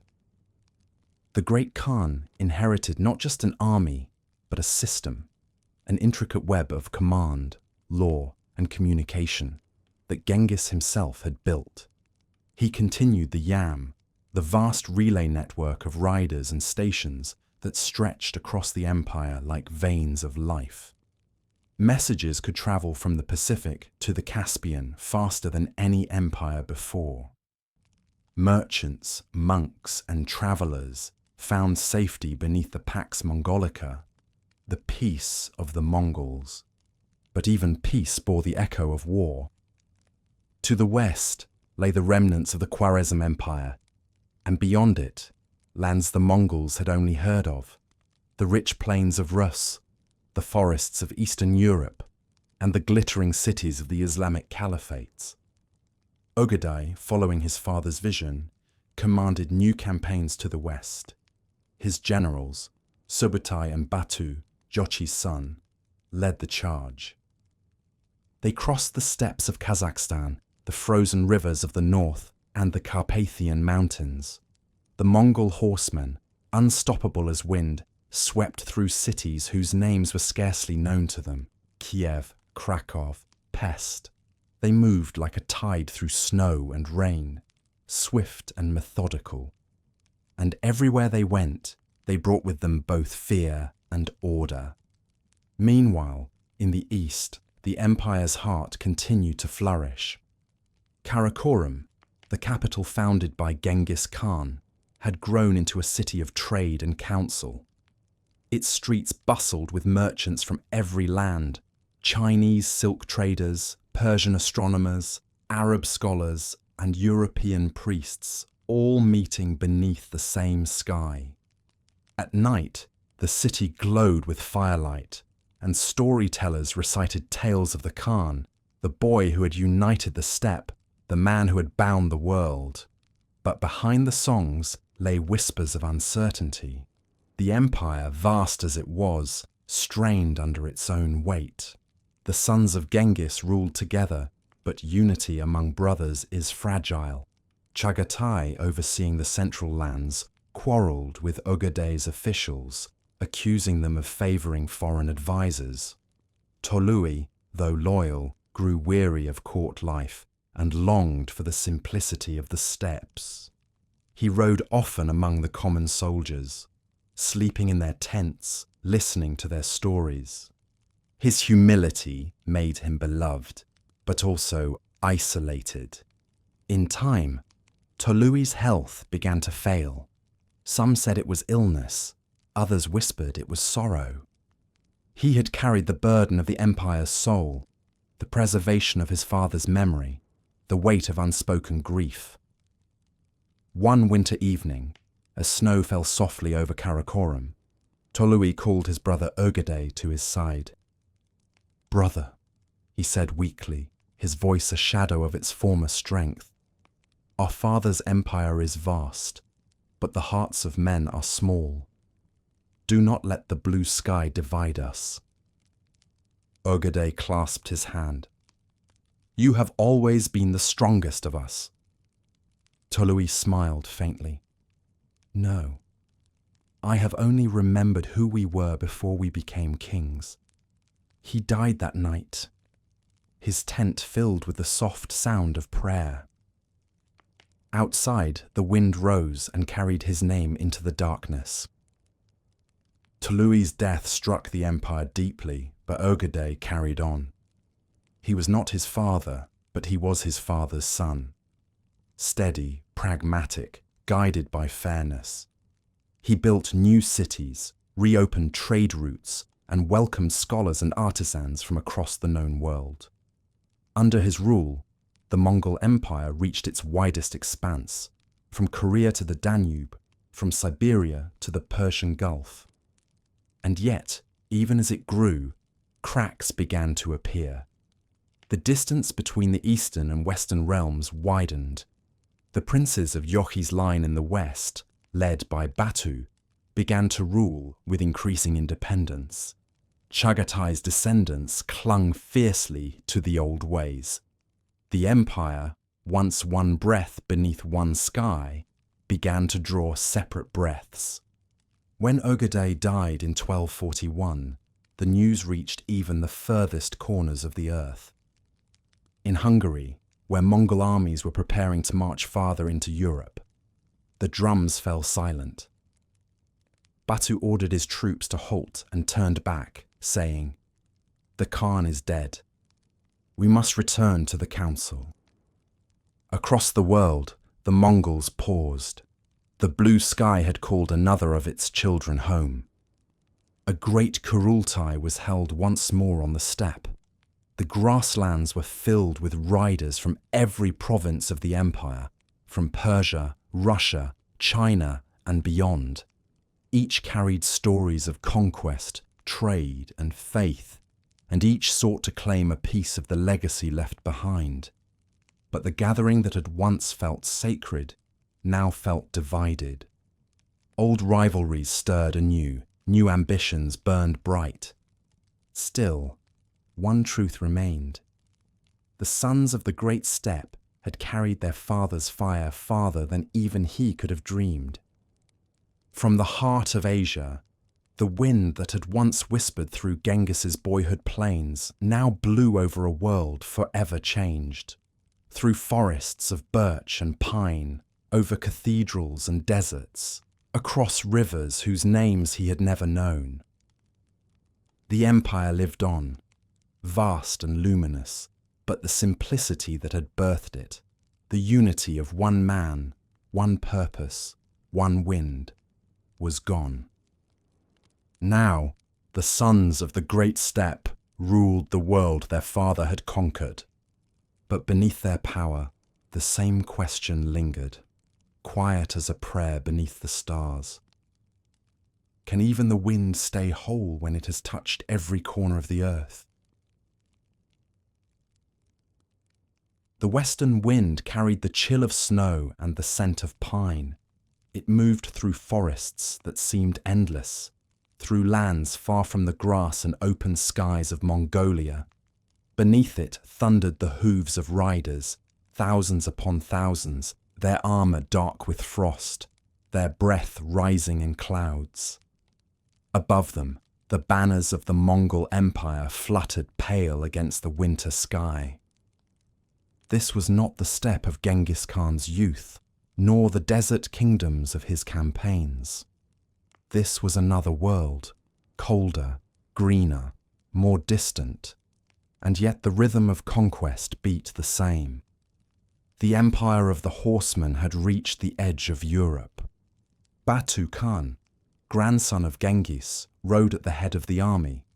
He was young, broad-shouldered, with eyes that carried both the calm of his grandfather and the quiet weight of leadership.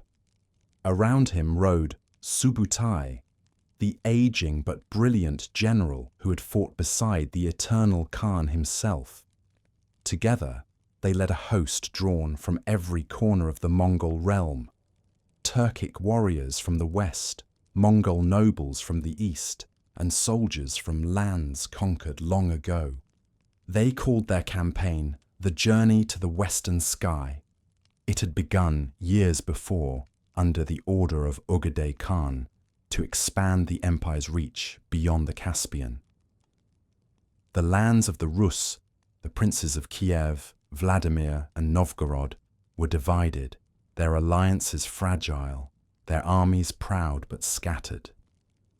To Batu and Subutai, they seemed like the warring clans of an earlier age, brave but unprepared for what moved toward them. The Mongols came in winter, when rivers froze and the ground turned to iron. Their horses, bred for endurance, thrived in the cold. They crossed the great Volga River as if it were a road, their hooves ringing on the ice. The first cities fell swiftly: Ryazan, Kolomna, Vladimir. Each burned beneath a pale sun, their smoke rising to meet the clouds. The people of the forests had never known riders who could move so quickly, who appeared from the mist like phantoms, who struck without rest or warning. To the Mongols, these victories were not cruelty, they were order. Those who resist the law of the sky, Batu said, invite the wind to judge them. Kiev, the mother of the Rus cities, stood proud among its hills and rivers. Its golden domes gleamed even in the heart of winter. When the Mongol army surrounded it in 1240, the defenders prayed, the bells of their churches ringing day and night. But the Mongols were patient. They built walls of their own, mounds of frozen earth, siege towers taller than the cathedral spires. For days, the sky was filled with smoke and snow, the air thick with the hiss of arrows. When the final assault came, it was like the breaking of a storm. When Kiev fell, it fell utterly. The city that had once been a beacon of trade and faith became silent, its streets filled with ash and echo. After the battle, Batu rode through the ruins. He ordered the churches left standing, their bells silenced, but their crosses untouched. Faith, he said quietly, belongs to the sky, and the sky belongs to all. It was both mercy and message. The Mongols were not conquerors of belief, but of division. From the ashes of Kiev, the army moved west. Snow turned to rain, forests to plains. They passed through Poland, where knights in shining armor rode to meet them. The clash was fierce, the thunder of hooves, the shattering of lances, the cries of men and horses. Yet the Mongols, disciplined and swift, broke the European lines as if they were reeds before a gale. At the Battle of Legnica, the flower of Europe's chivalry fell. The Polish and German knights fought bravely, but their heavy armor and rigid ranks could not match the fluid grace of the steppe. Subutai watched from a hilltop, calm and unshaken. They fight as if the world were made of stone, he said, but the world is wind. Beyond Legnica, another army met the Mongols in Hungary, the forces of King Bela IV. They were vast, drawn from every corner of the kingdom. The two hosts met on the plains of Mohi beneath a blood-red dawn. The battle raged for hours. The Mongols feigned retreat, drawing the Hungarians into the open fields. Then, with perfect timing, Subutai unleashed his flank divisions, trapping the enemy between river and fire. When it was over, the plain was silent but for the crows. Europe trembled. Kings and bishops spoke of a scourge sent by God, of a punishment from the east. Messengers galloped through castles and cathedrals bearing news of riders who came like ghosts, and vanished like storms. The Mongols had reached the edges of Vienna, and beyond that, the very heart of Christendom lay open. But just as suddenly as the tempest had come, it stopped.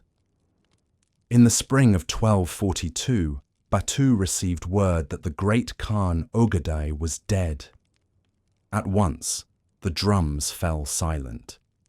Every Mongol commander knew what must be done. By ancient law, the princes of Genghis's line were required to return to the steppe to choose the next ruler. Conquest could wait. The empire's unity could not.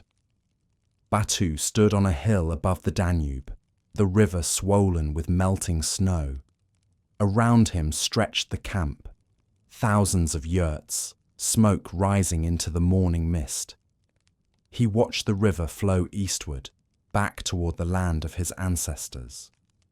Subutai rode up beside him, his face lined with years and wisdom.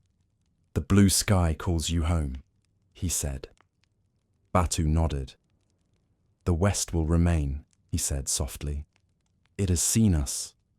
It will remember." The Mongol army turned back. They crossed the same lands they had conquered, leaving behind a silence more powerful than fear. The people they had defeated rebuilt their cities, but the memory remained, a shadow on the edge of their maps, a whisper of hooves on the wind. When Batu reached the plains north of the Caspian, he did not return to Mongolia. Instead, he built a new camp, a city of tents beside the Volga River. There, among green meadows and rolling hills, he founded Sarai, the shining capital of what would become known as the Golden Horde. From Sarai, Batu ruled the western half of the empire, the lands of the Rus, the Volga, and the steppes of the Black Sea. Under his leadership, the Mongols brought order to the vast fractured lands they had conquered. They allowed local princes to rule so long as they paid tribute. Merchants returned to the trade routes, and caravans once again moved safely between Europe and Asia. It was a paradox of empire, born from conquest, maintained by peace. Years passed, and the Mongol realm stretched farther than any before it. From the frozen forests of Siberia to the burning sands of Persia, from the walls of China to the gates of Hungary, all bowed beneath the same sky. Yet beneath that vastness, the first faint signs of division began to stir. The heirs of Genghis ruled distant lands, each interpreting his legacy in their own way. Batu in the west, the descendants of Chagatai in Central Asia, Ogedai's line in the east, and Tolui's descendants, among them a rising prince named Kublai, in China. Each saw himself as the rightful guardian of the eternal Khan's vision, and each, in time, would test the others. But that was yet to come. For now, the wind still carried the same echo, the sound of hooves fading into the west, of a world that had seen the shadow of the steppe and would never forget it. On a quiet evening beside the Volga, Batu stood outside his tent, listening to the rustle of the river reeds. The sun sank low, painting the sky in gold and crimson. He thought of his grandfather, the boy by the Onon, the conqueror of empires, and of the promise he had left behind. "The sky is eternal," he whispered, "and so are its children." The wind moved gently through the camp, stirring the banners one by one, until their pale threads shimmered in the fading light, reminders of the empire that had once risen from nothing but the whisper of the steppe.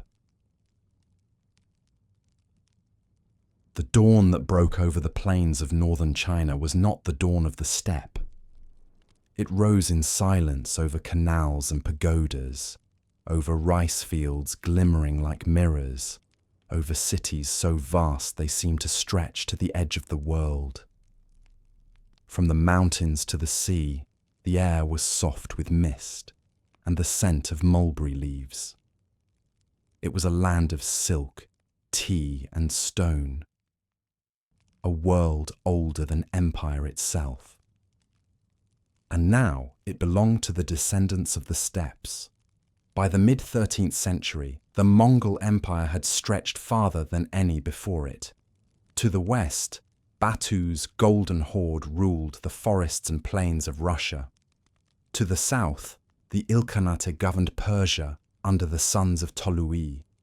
In the east, the empire's beating heart remained, the lands of China, Korea, and Mongolia, where the descendants of Genghis Khan would shape their most lasting legacy.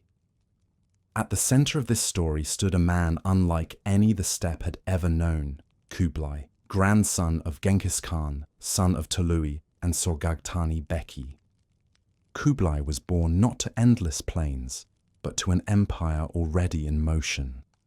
He grew up listening to the stories of his grandfather's conquests, tales of wind and steel, of the tribes united beneath one sky. But his own world was one of scholars, courtiers, and cities of stone. His mother, wise and patient, ensured that he studied the wisdom of every culture under Mongol rule, Chinese philosophy, Persian administration, and the laws of the steppe. Even as a boy, Kublai was thoughtful and deliberate. While his brothers rode and hunted, he preferred to listen to the murmur of scholars debating, to the stories of merchants from faraway lands, to the quiet rustle of the wind through silk curtains. He was, in many ways, a bridge between the past and the future, between nomad and settler, between the freedom of the horse and the order of the empire. When Mongke, Kublai's elder brother, became Great Khan, he saw in Kublai not a warrior, but a statesman. He entrusted him with the governance of northern China, a task more complex than any battlefield. Kublai rode south to take up his post, and for the first time, the son of the steppe stood before the great walls of China. He looked upon cities older than his bloodline, upon temples that had seen dynasties rise and fall like the tides. The people there feared him, for to them, the Mongols were still conquerors, the riders from beyond the mountains. But Kublai did not come with fire. He came with thought. He studied the Confucian scholars, learning their ideals of harmony and duty. He met with Buddhist monks, Taoist masters, and Muslim merchants. He opened granaries to the poor, rebuilt temples destroyed by war, and reformed the tax system so that farmers could once again work in peace. Slowly, the people began to see in him not a destroyer, but a ruler who listened. Strength, he once said, is not only in the arm that wields the sword, it is also in the hand that lifts the fallen. Under his governance, the northern provinces flourished. Trade flowed once more through the Great Canal, connecting the Yellow River to the sea. Scholars returned to their schools, and merchants to their markets. The silk that had once fled from war began to weave its way again through the empire. But far to the north, the winds of succession stirred again. In 1259, Mongke Khan died unexpectedly during a campaign in the south. His death left the empire without a leader and without unity. Two brothers remained who could claim the title of Great Khan: Kublai, the statesman in China, and Arik Böke, the traditionalist in Mongolia. What followed was not just a struggle for power, but a struggle for the soul of the empire. Arik Böke, loyal to the old ways, sought to preserve the steppe's traditions, the life of the herdsman, the council of the tribes, the simplicity of the past. Kublai, standing amid cities of stone, saw another path, an empire that could unite the nomad and the farmer, the sword and the scholar. Their war was quiet but devastating. Brothers turned against brothers, armies of horsemen clashing in the plains where their grandfather had once ridden. For 4 long years, the empire trembled on the edge of division. In the end, it was Kublai who prevailed. He moved swiftly, securing alliances, offering peace where others offered pride. In 1264, Arikböki surrendered, and Kublai became Great Khan of the Mongols, the last to truly hold the title across all lands. But even as he stood victorious, Kublai knew the empire his grandfather had built could never again be one. Distance, culture, and ambition had already pulled it apart. And so, rather than fighting the inevitable, he turned to shape what remained, to build something enduring from the heart of silk and stone. Kublai established his new capital at Dadu, near what is now Beijing. It was a city unlike any before. Vast avenues, grand palaces, and walls of white stone that gleamed under the sun. Yet at its centre stood a great hall built in the shape of a tent, its ceiling draped with felt, its pillars carved with wolves and horses. It was a reminder that even in the midst of empire, the spirit of the steppe still breathed. He called his dynasty Yuan, meaning origin or primordial. Under his rule, the Mongols became not merely conquerors, but emperors. The empire adopted Chinese systems of governance while preserving the military strength of the steppe. The Silk Road, restored and protected, became a river of gold and culture. From Persia to Korea, from the Caspian to the Pacific, goods and ideas flowed freely. Persian astronomers advised at court. Chinese engineers built canals and bridges. Italian traders, among them a young man named Marco Polo, arrived with tales of faraway lands. Kublai listened to them all. He believed that the empire was strongest when it embraced the wisdom of all peoples. The world, he said, is a single body. The nations are its limbs. If one is wounded, the whole suffers.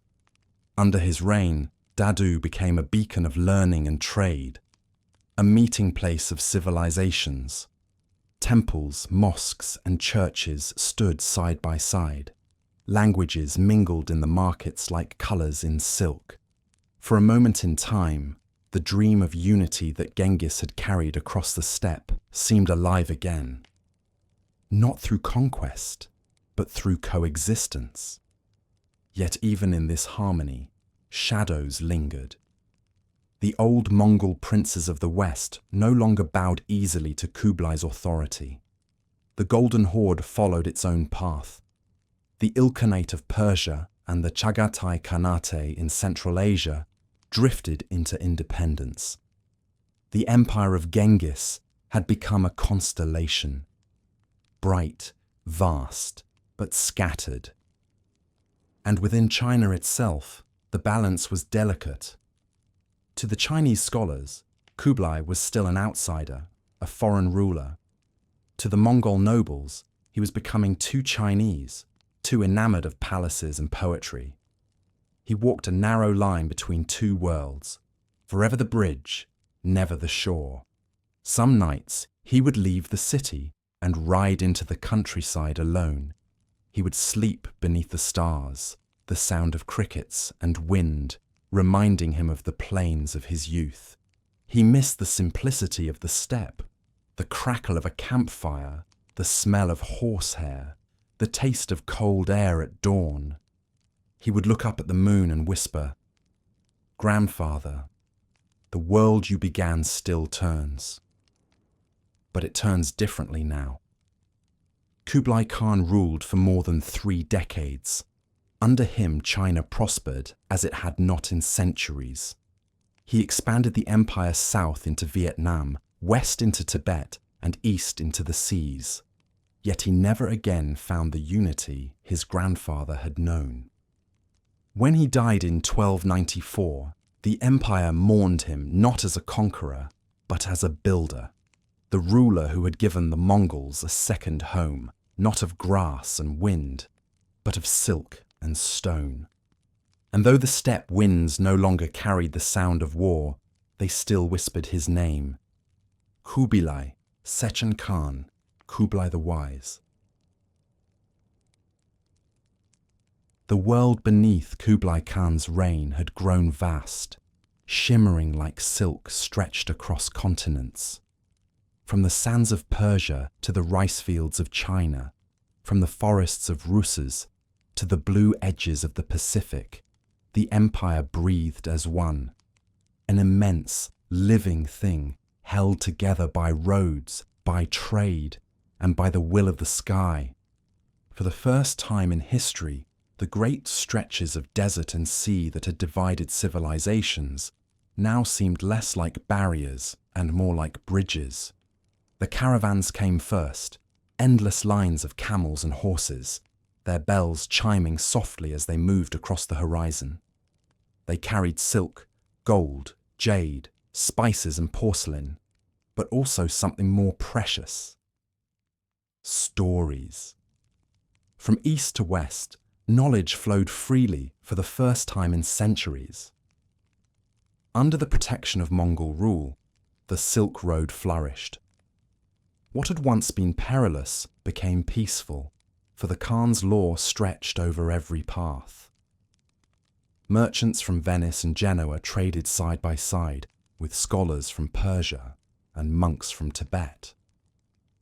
Arab navigators brought maps of stars. Chinese engineers shared the secrets of paper and gunpowder.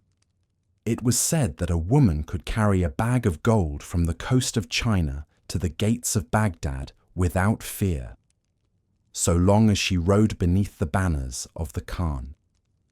This was the Pax Mongolica, the peace of the Mongols.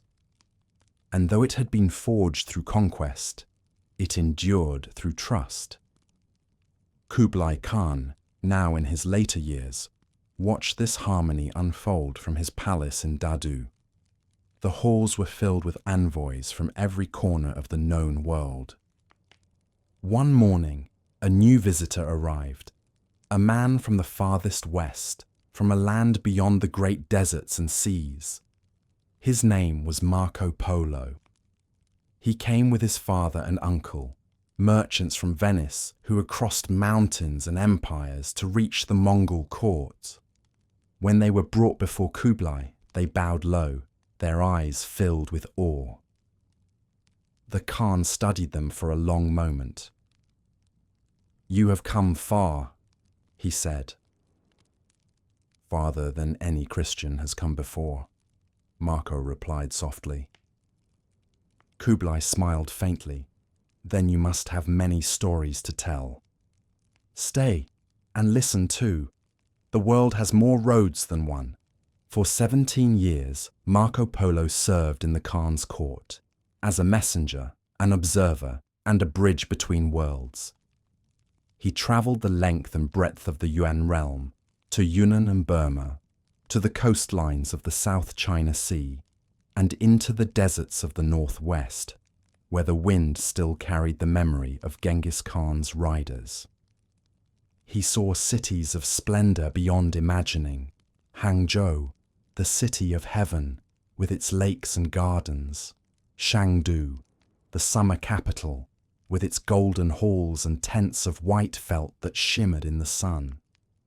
He saw ships with sails of silk and engines powered by the wind, carrying goods across the seas to Java, India, and Arabia. Wherever he went, Marco Polo found a world united not by blood, but by the steady pulse of trade and law, by the invisible thread of the Khan's will. In Dadu, the great Khan ruled with quiet authority. Though age had bent his shoulders and silvered his hair, his mind was still sharp, his curiosity endless. He met with Persian astronomers who charted the heavens in patterns unknown to China. He listened to Indian scholars who spoke of numbers and zero. He welcomed Christian monks who sought permission to build churches beside mosques and temples. "Let all prayers rise to the same sky," Kublai said. "The blue sky listens to all tongues." Yet beneath this peace, he knew the foundation was fragile. The empire that stretched between desert and ocean was bound not by one people, but by many.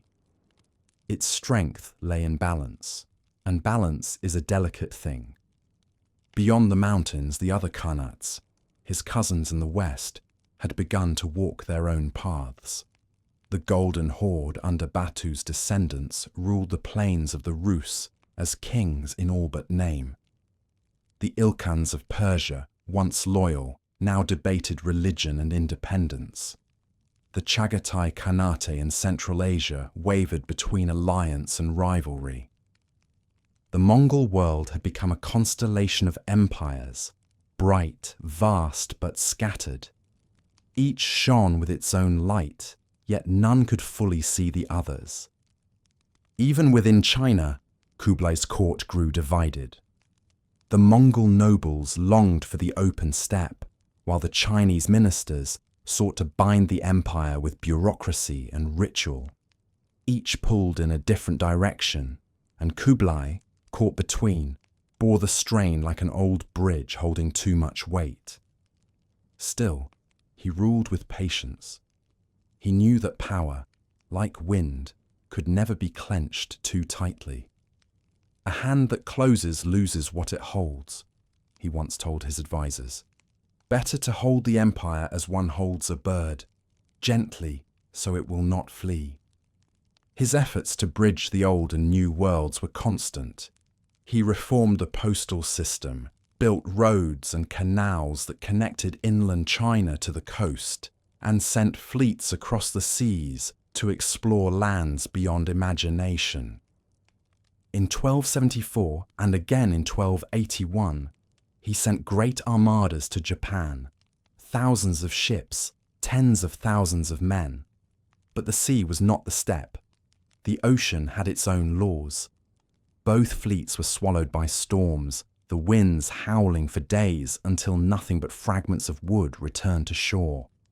The Japanese called those storms kamikaze, divine winds. Kublai, though disappointed, did not rage. He simply said, "The sky is eternal. It decides what man cannot." He turned his gaze back inland, to what could still be mended, what could still endure. In his later years, the great Khan walked more slowly, but he remained a presence of calm authority. His children and grandchildren gathered around him, some restless, some ambitious, some lost between the traditions of their ancestors and the luxuries of the court. To one of them he said gently, "We are born of the wind, but we cannot live in storms forever. To rule, one must learn when to move and when to stand still." When he looked upon Dadu, the city he had built, he saw both triumph and fragility. The streets were filled with people of every nation, their languages blending into a soft hum of life. In their mingled voices, he heard the promise of what his grandfather had begun, a world connected by more than conquest. He often rode to the edge of the city at sunset, where the last traces of grass still met the walls. There he would dismount, kneel, and press his hand to the earth. The soil beneath his fingers felt warm, alive. The air smelled faintly of dust and distant rain. In that moment, the marble palaces and silk-robed courtiers vanished, and he was once again a child of the steppe. The wind on his face, the sound of horses in his ears, the endless sky above. As the years passed, his health waned, but his vision endured. In 1294, the Khan of the Seas and Deserts, the emperor of silk and stone, breathed his last in Dadu. The palace fell silent, and the city mourned. When the news reached the distant Khanates, each lit its fires in his honor. In Persia, they prayed in Arabic. In Russia, they rang church bells. On the steppe, they raised their faces to the wind and whispered his name. For though the empire had long since become many, it still shared one heartbeat, the echo of a promise made long ago by a boy on the banks of the Onon River. The empire of Genghis Khan had crossed from desert to ocean, from horse to ship, from tent to throne. And though the unity of its body was fading, its spirit still rode the winds, carrying the memory of those who had dreamed not just of conquest, but of connection. The wind over the steppe no longer thundered with the rhythm of hooves. It moved more softly now, a sigh instead of a storm, carrying the faint echoes of names once feared, now fading into legend.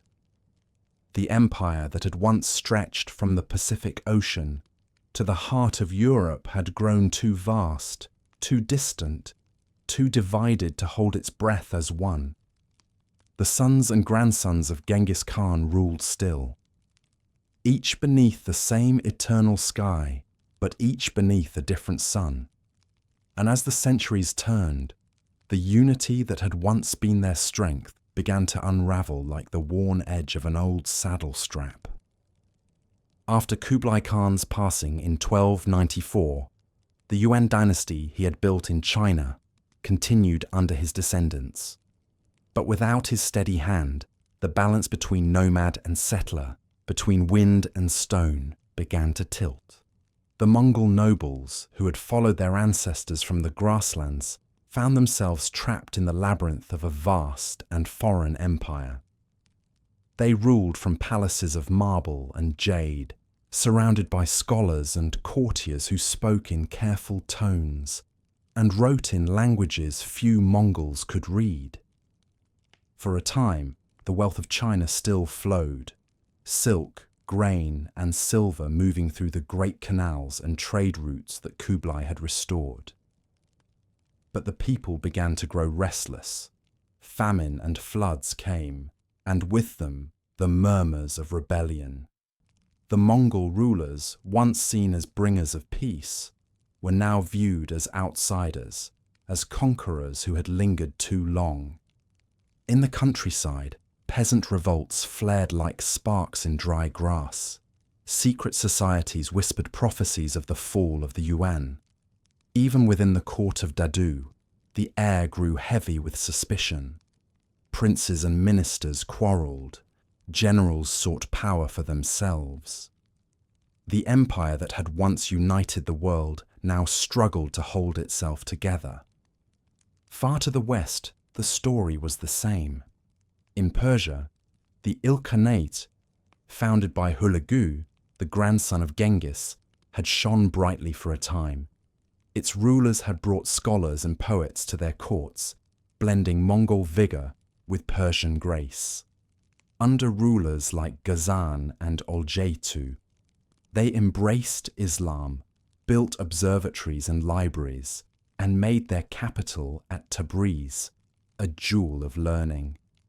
But empires of vision often fade with their visionaries.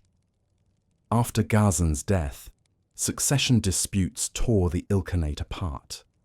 Provinces drifted away, warlords rose and fell, and the proud Mongol governors who had once ruled from the Oxus to the Tigris became little more than ghosts in the chronicles of Persia. To the north, the Golden Horde, Batu Khan's legacy, ruled the plains of the Rus. For over a century, their riders had kept the Russian princes in check, demanding tribute and loyalty. But time too erodes fear. The princes of Moscow, once humble tributaries, began to gather strength. They learned the ways of the Mongols, their discipline, their organization, and used them against their masters. By the 14th century, the balance of power had shifted. The horde itself split into rival factions, the blue horde and the white, their unity lost in quarrels and ambition. The hooves that had once thundered westward toward the gates of Europe now echoed in retreat. Even the heartland of the empire, the homeland of Genghis himself, began to grow quiet. Mongolia, once the center of the world's pulse, returned to its old rhythm of grass and sky. The herds moved as they always had, the seasons turned, the wind remembered. But the grand councils, the kurultai, that had once gathered tribes from every horizon, were no more. A few Khans still claimed the title of Great Khan, but the words had lost their weight. The white banners, once symbols of unity, now hung in smaller camps, faded and frayed. The people remembered, but memory could not rebuild an empire. Yet for all its fading, the Mongol legacy endured in quieter ways. The roads they had carved through mountains and deserts remained. The trade they had kindled between East and West continued, carrying silk and salt, words and faiths. The idea that the world could be connected, that the winds of one land could touch another, had taken root, and it would never die.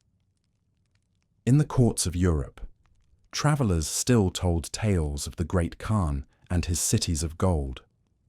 In Persia, poets wrote verses in memory of the days when Mongol rulers had studied the stars. In China, the Yuan engineers' canals and bridges continued to carry life through the land long after their builders were gone. The empire had become something else, not a nation, but a memory that stretched across time. Still, there were moments of resistance, flashes of the old fire. In the early 14th century, a conqueror arose from the lands once ruled by the Chagatai Khanate, Timur, whom the world would call Tamerlane. He claimed descent from Genghis Khan's line through marriage and spirit, if not through blood. Timur rode beneath the same endless sky, his ambitions burning with the same fierce light. His armies swept across Central Asia, Persia, and into India, rekindling the shadow of the Mongol storm. His banners carried the wolf and the crescent. His words echoed those of the eternal Khan. There is one sky above all. Yet Timur's empire, like those before it, was built on sand. When he died, his conquests scattered to the wind, and the world moved on, remembering him as a comet, bright but brief. Back in China, the Yuan dynasty neared its twilight. By the mid-14th century, the great rivers had flooded again, famine spread, and rebellion erupted across the empire. Among those who rose against the Mongols was a peasant monk named Zhu Yuanzhang. Through years of war and perseverance, he overthrew the Yuan in 1368 and founded the Ming dynasty. As his armies entered Dadu, the great capital of Kublai Khan, the last Mongol emperor fled north, taking with him the sacred white banners of his ancestors. The city fell silent. Its palaces were emptied, its halls darkened. The Yuan dynasty, last remnant of Genghis's dream, was no more. The Mongols retreated to the steppe once more, back to the grass and the stars, back to where it had all begun. There, among the rivers and hills of Mongolia, they lived as they had before empire, herding, hunting, riding, remembering. Their yurts dotted the plains like pale moons. Children still grew up beneath the same endless sky, learning to ride before they could walk, listening to the old stories whispered beside the fire. They told of Genghis Khan, the boy who had risen from exile to unite the tribes. They told of the banners that had touched the edges of the world, They told of cities of stone and oceans crossed, of peace and of pride, of the time when the wind itself had carried their name. And though their empire had faded, their spirit had not. For in every generation there remained one truth that no collapse could erase, that the steppe endures and the children of the steppe endure with it. The wind still moved as it always had, free, untamed, eternal. And in its whisper, if one listened closely, one could still hear the echo.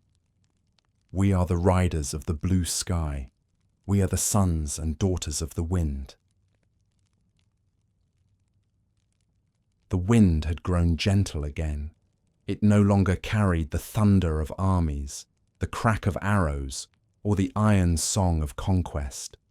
It moved softly now, as it once had, whispering through the tall grass, rippling the silver rivers, stirring the felt walls of the yurts that dotted the horizon. The empire was gone, yet the steppe remained, endless, patient, unchanged. For the first time in centuries, the sons and daughters of Mongolia lived again as their ancestors had before Genghis Khan's star had risen, herding their flocks, tending their fires, watching the seasons turn. The vast circle of sky and earth, broken for a time by the weight of empires, had closed once more. The last Mongol rulers who had fled from China in the mid-14th century returned northward with the sacred relics of their people, the 9 white banners, symbols of divine protection. They carried them to the old homeland near the sacred mountains of Burkhan Khaldun, where Genghis had once prayed to the eternal blue sky. There, in the cold wind and open silence, the banners were raised again. Their yak-tails shimmered like pale fire in the sunlight, and for a moment, the air seemed to tremble with memory. The Mongols did not mourn their lost empire with anger or bitterness. The old stories told that the sky gives and the sky takes away, that all power is but a breath between two winds, and so they returned to what they knew, the rhythm of migration, the quiet wisdom of the herds, the songs that outlast kings. The world beyond their borders, the one of cities and crowns, had changed. To the south, the Ming dynasty rose in strength, sealing the frontiers that once lay open. To the west, new powers had taken root in Persia and Russes, their rulers carrying faint traces of Mongol law in their codes, their calendars, their roads. But here on the steppe, time moved differently. Here, every dawn was both a beginning and a return. In the cool mornings, shepherds drove their sheep across the dew-covered fields. Children raced their ponies along the ridges, laughter echoing in the crisp air. The smell of wood smoke drifted across the plains, mingling with the scent of grass and mare's milk. Old men sat by the fires, telling stories of the time when the world had trembled at their name. Their voices were calm, their words filled not with boasting, but with quiet wonder. They spoke of the eternal Khan, of Temüjin, who had risen from nothing and bound the tribes with courage and vision. They told of his sons and grandsons, who had carried the steppe across deserts and mountains, across oceans and into the hearts of empires. They remembered Kublai, the builder of palaces, Batu, the founder of kingdoms, and the countless nameless riders whose hoofbeats had once rolled across the earth like thunder. The young listened wide-eyed, the firelight dancing in their faces. To them, these were not tales of loss, but of belonging. For even in the smallest campfire, they could still see the reflection of the great Khan's dream, that one sky might hold all people together. As the centuries passed, the Mongols learned to live within their smaller world. Some served as mercenaries for neighboring khans and emperors. Others traded horses and hides for silk and grain. They adapted without forgetting, bending like grass in the wind, but never breaking. Their laws, born from Genghis Khan's yasa, lingered quietly in their hearts. Respect for loyalty, reverence for nature, fairness in judgment, and the belief that honor was not given, but lived. Their shamans still lifted their hands to the sky, whispering prayers in the old tongue. At night, the elders still poured milk upon the earth, offering thanks to the spirits of the ancestors. The rituals were the same as they had been long before the age of empires. In them, the Mongols found comfort, the peace that comes when the world has turned full circle. Yet even in that quiet, the past was never far. Sometimes, travelers from distant lands would come to the steppe, scholars, monks, or merchants, following the ghost of the Silk Road. They would find there no grand palaces, no golden thrones, only the vast openness of grass and sky. And yet, they would leave with a strange feeling that here, in this emptiness, something eternal still breathed. A Persian traveller once wrote, "The Mongols have no cities, but their world is boundless. They have no walls, yet nothing confines them. In their silence, I heard the echo of 1,000 kingdoms." He was not wrong, for though their empire had crumbled, the Mongols had carried its essence within themselves, the courage to move, the acceptance of impermanence, the understanding that life, like the wind, is both journey and return. In the evenings, when the sun dipped low and painted the plains in gold, the families gathered outside their yurts. The air cooled, the first stars appeared, the same stars that Genghis had once looked upon. The elders would sing old songs, their voices slow and steady. The melodies spoke of rivers and battles, of friendship and betrayal, of home and exile. They told of Jamuka, the friend-turned-rival, of Hoelun, the mother who had endured the coldest winters, of Berta, the wife who had never ceased to believe. Each story ended the same way, softly, as all things do. When the songs faded, the night fell deep and quiet. The horses shifted in their sleep, the fires burned low, and the wind moved gently through the grass, carrying the past into the distance. And so it was that the Mongols came to peace not through conquest, but through memory. The empire they had built was gone, its borders erased by time, but its spirit had scattered like seeds on the wind, taking root in laws, in languages, in the very shape of history itself. In Europe, their legacy endured in the discipline of armies and the roots of trade. In China, in the architecture of cities and the canals that still carried life through the land. In Persia, in poetry and art that blended steppe and desert, fire and faith. Everywhere the Mongols had passed, the world had changed, and even as centuries rolled onward, those changes remained. But here, in the heart of the steppe, change seemed almost a dream. The grass swayed as it always had, the herds grazed, and the rivers sang the same soft songs they had sung long before the name of Genghis was first spoken. The people had returned, not in defeat, but in understanding, for the steppe had always been both cradle and grave, both beginning and end. And to return to it was not to lose the world, but to find one's place within it again. On a quiet night, an old man sat by his fire, the stars reflected in his eyes. His grandson, curious, asked softly, "Grandfather, do you think the great Khan still rides the wind?" The elder smiled and pointed to the sky. "Do you hear it? he whispered. When the wind passes over the grass, that is his horse's breath. When the rain falls, those are his footsteps returning home. The Khan never left us. He only rides farther than we can see.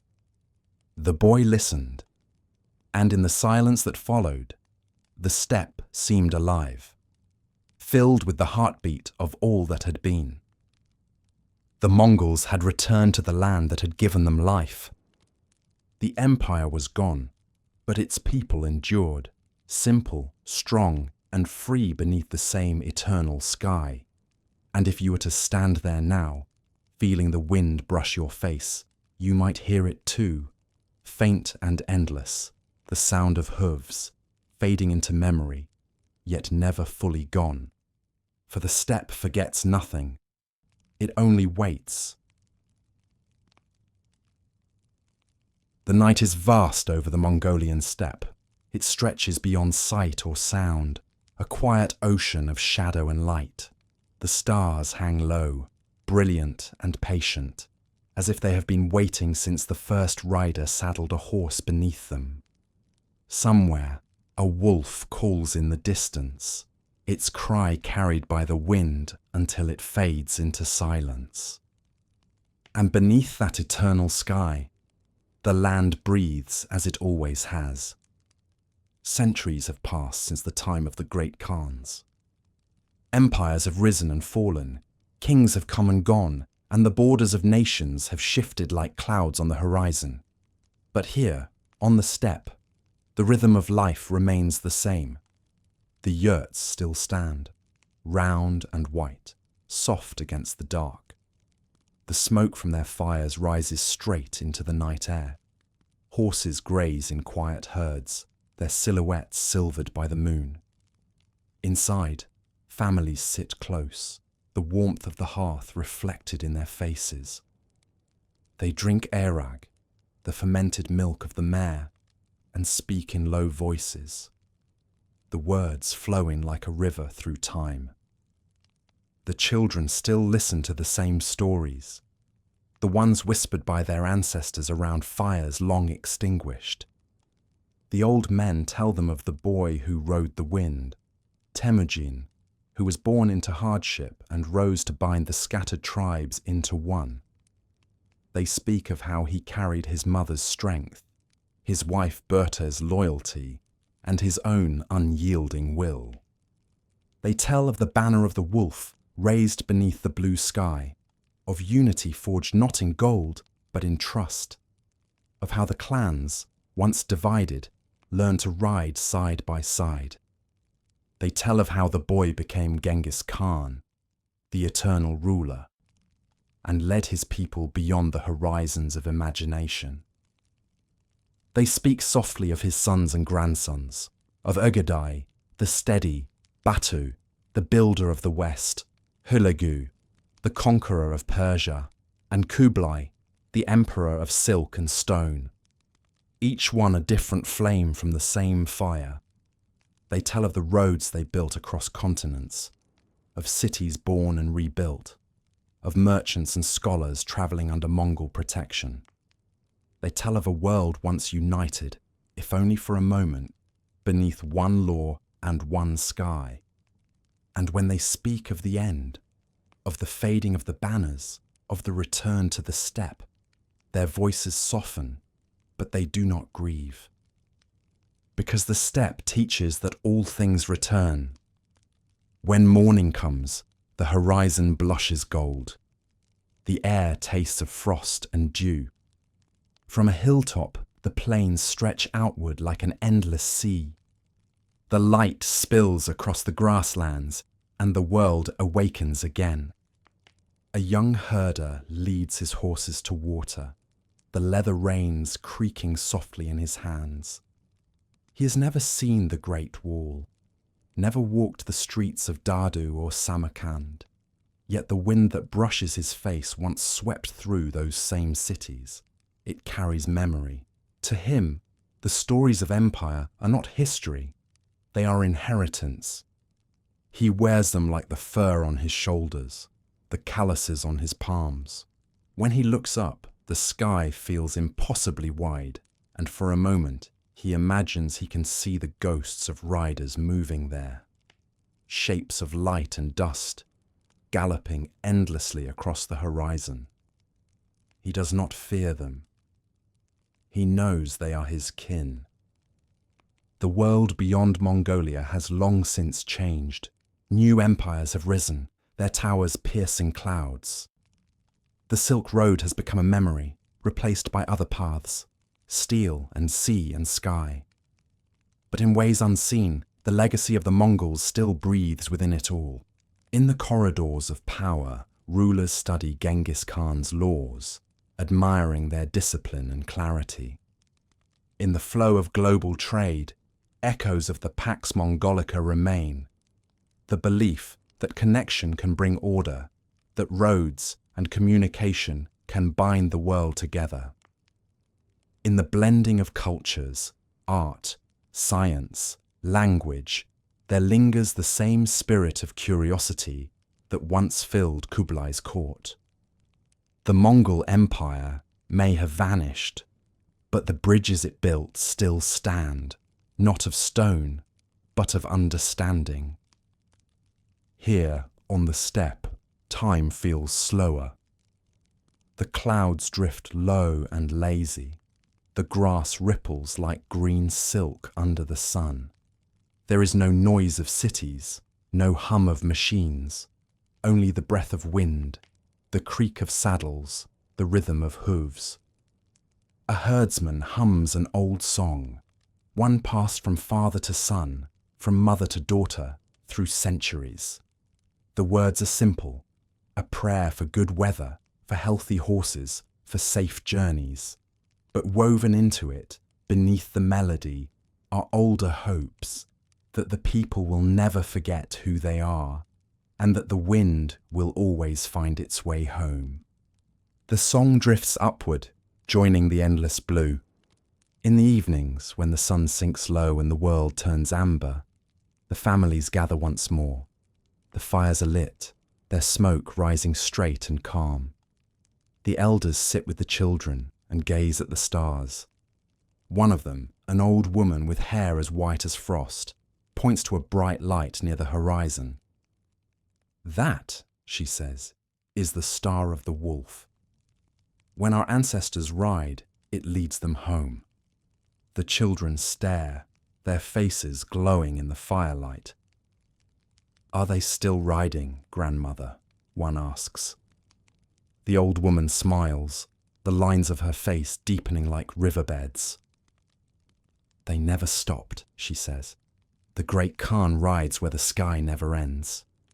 He watches the herds, he guards the wind, and when we are ready, he will call us to ride beside him again. Outside, the grass bends in the night breeze, and the sound is like distant hoofbeats. Soft, steady, eternal. The Mongols may no longer rule the world, but they still rule the horizon. Their kingdom is the open land, their palace the tent, their throne the saddle. Their empire now is peace itself, the quiet knowing that all things, great and small, rise and fall beneath the same sky. To the traveller who crosses these plains, the silence may seem empty, but listen closely and you will hear the murmur of centuries, the voices of warriors and poets, of mothers and sons, of kings and shepherds, all woven together by the wind. Every gust that brushes your cheek carries their story. Every star above you has watched them pass, and if you close your eyes, you can almost feel it. The pulse of hooves, the laughter of riders, the heartbeat of the steppe.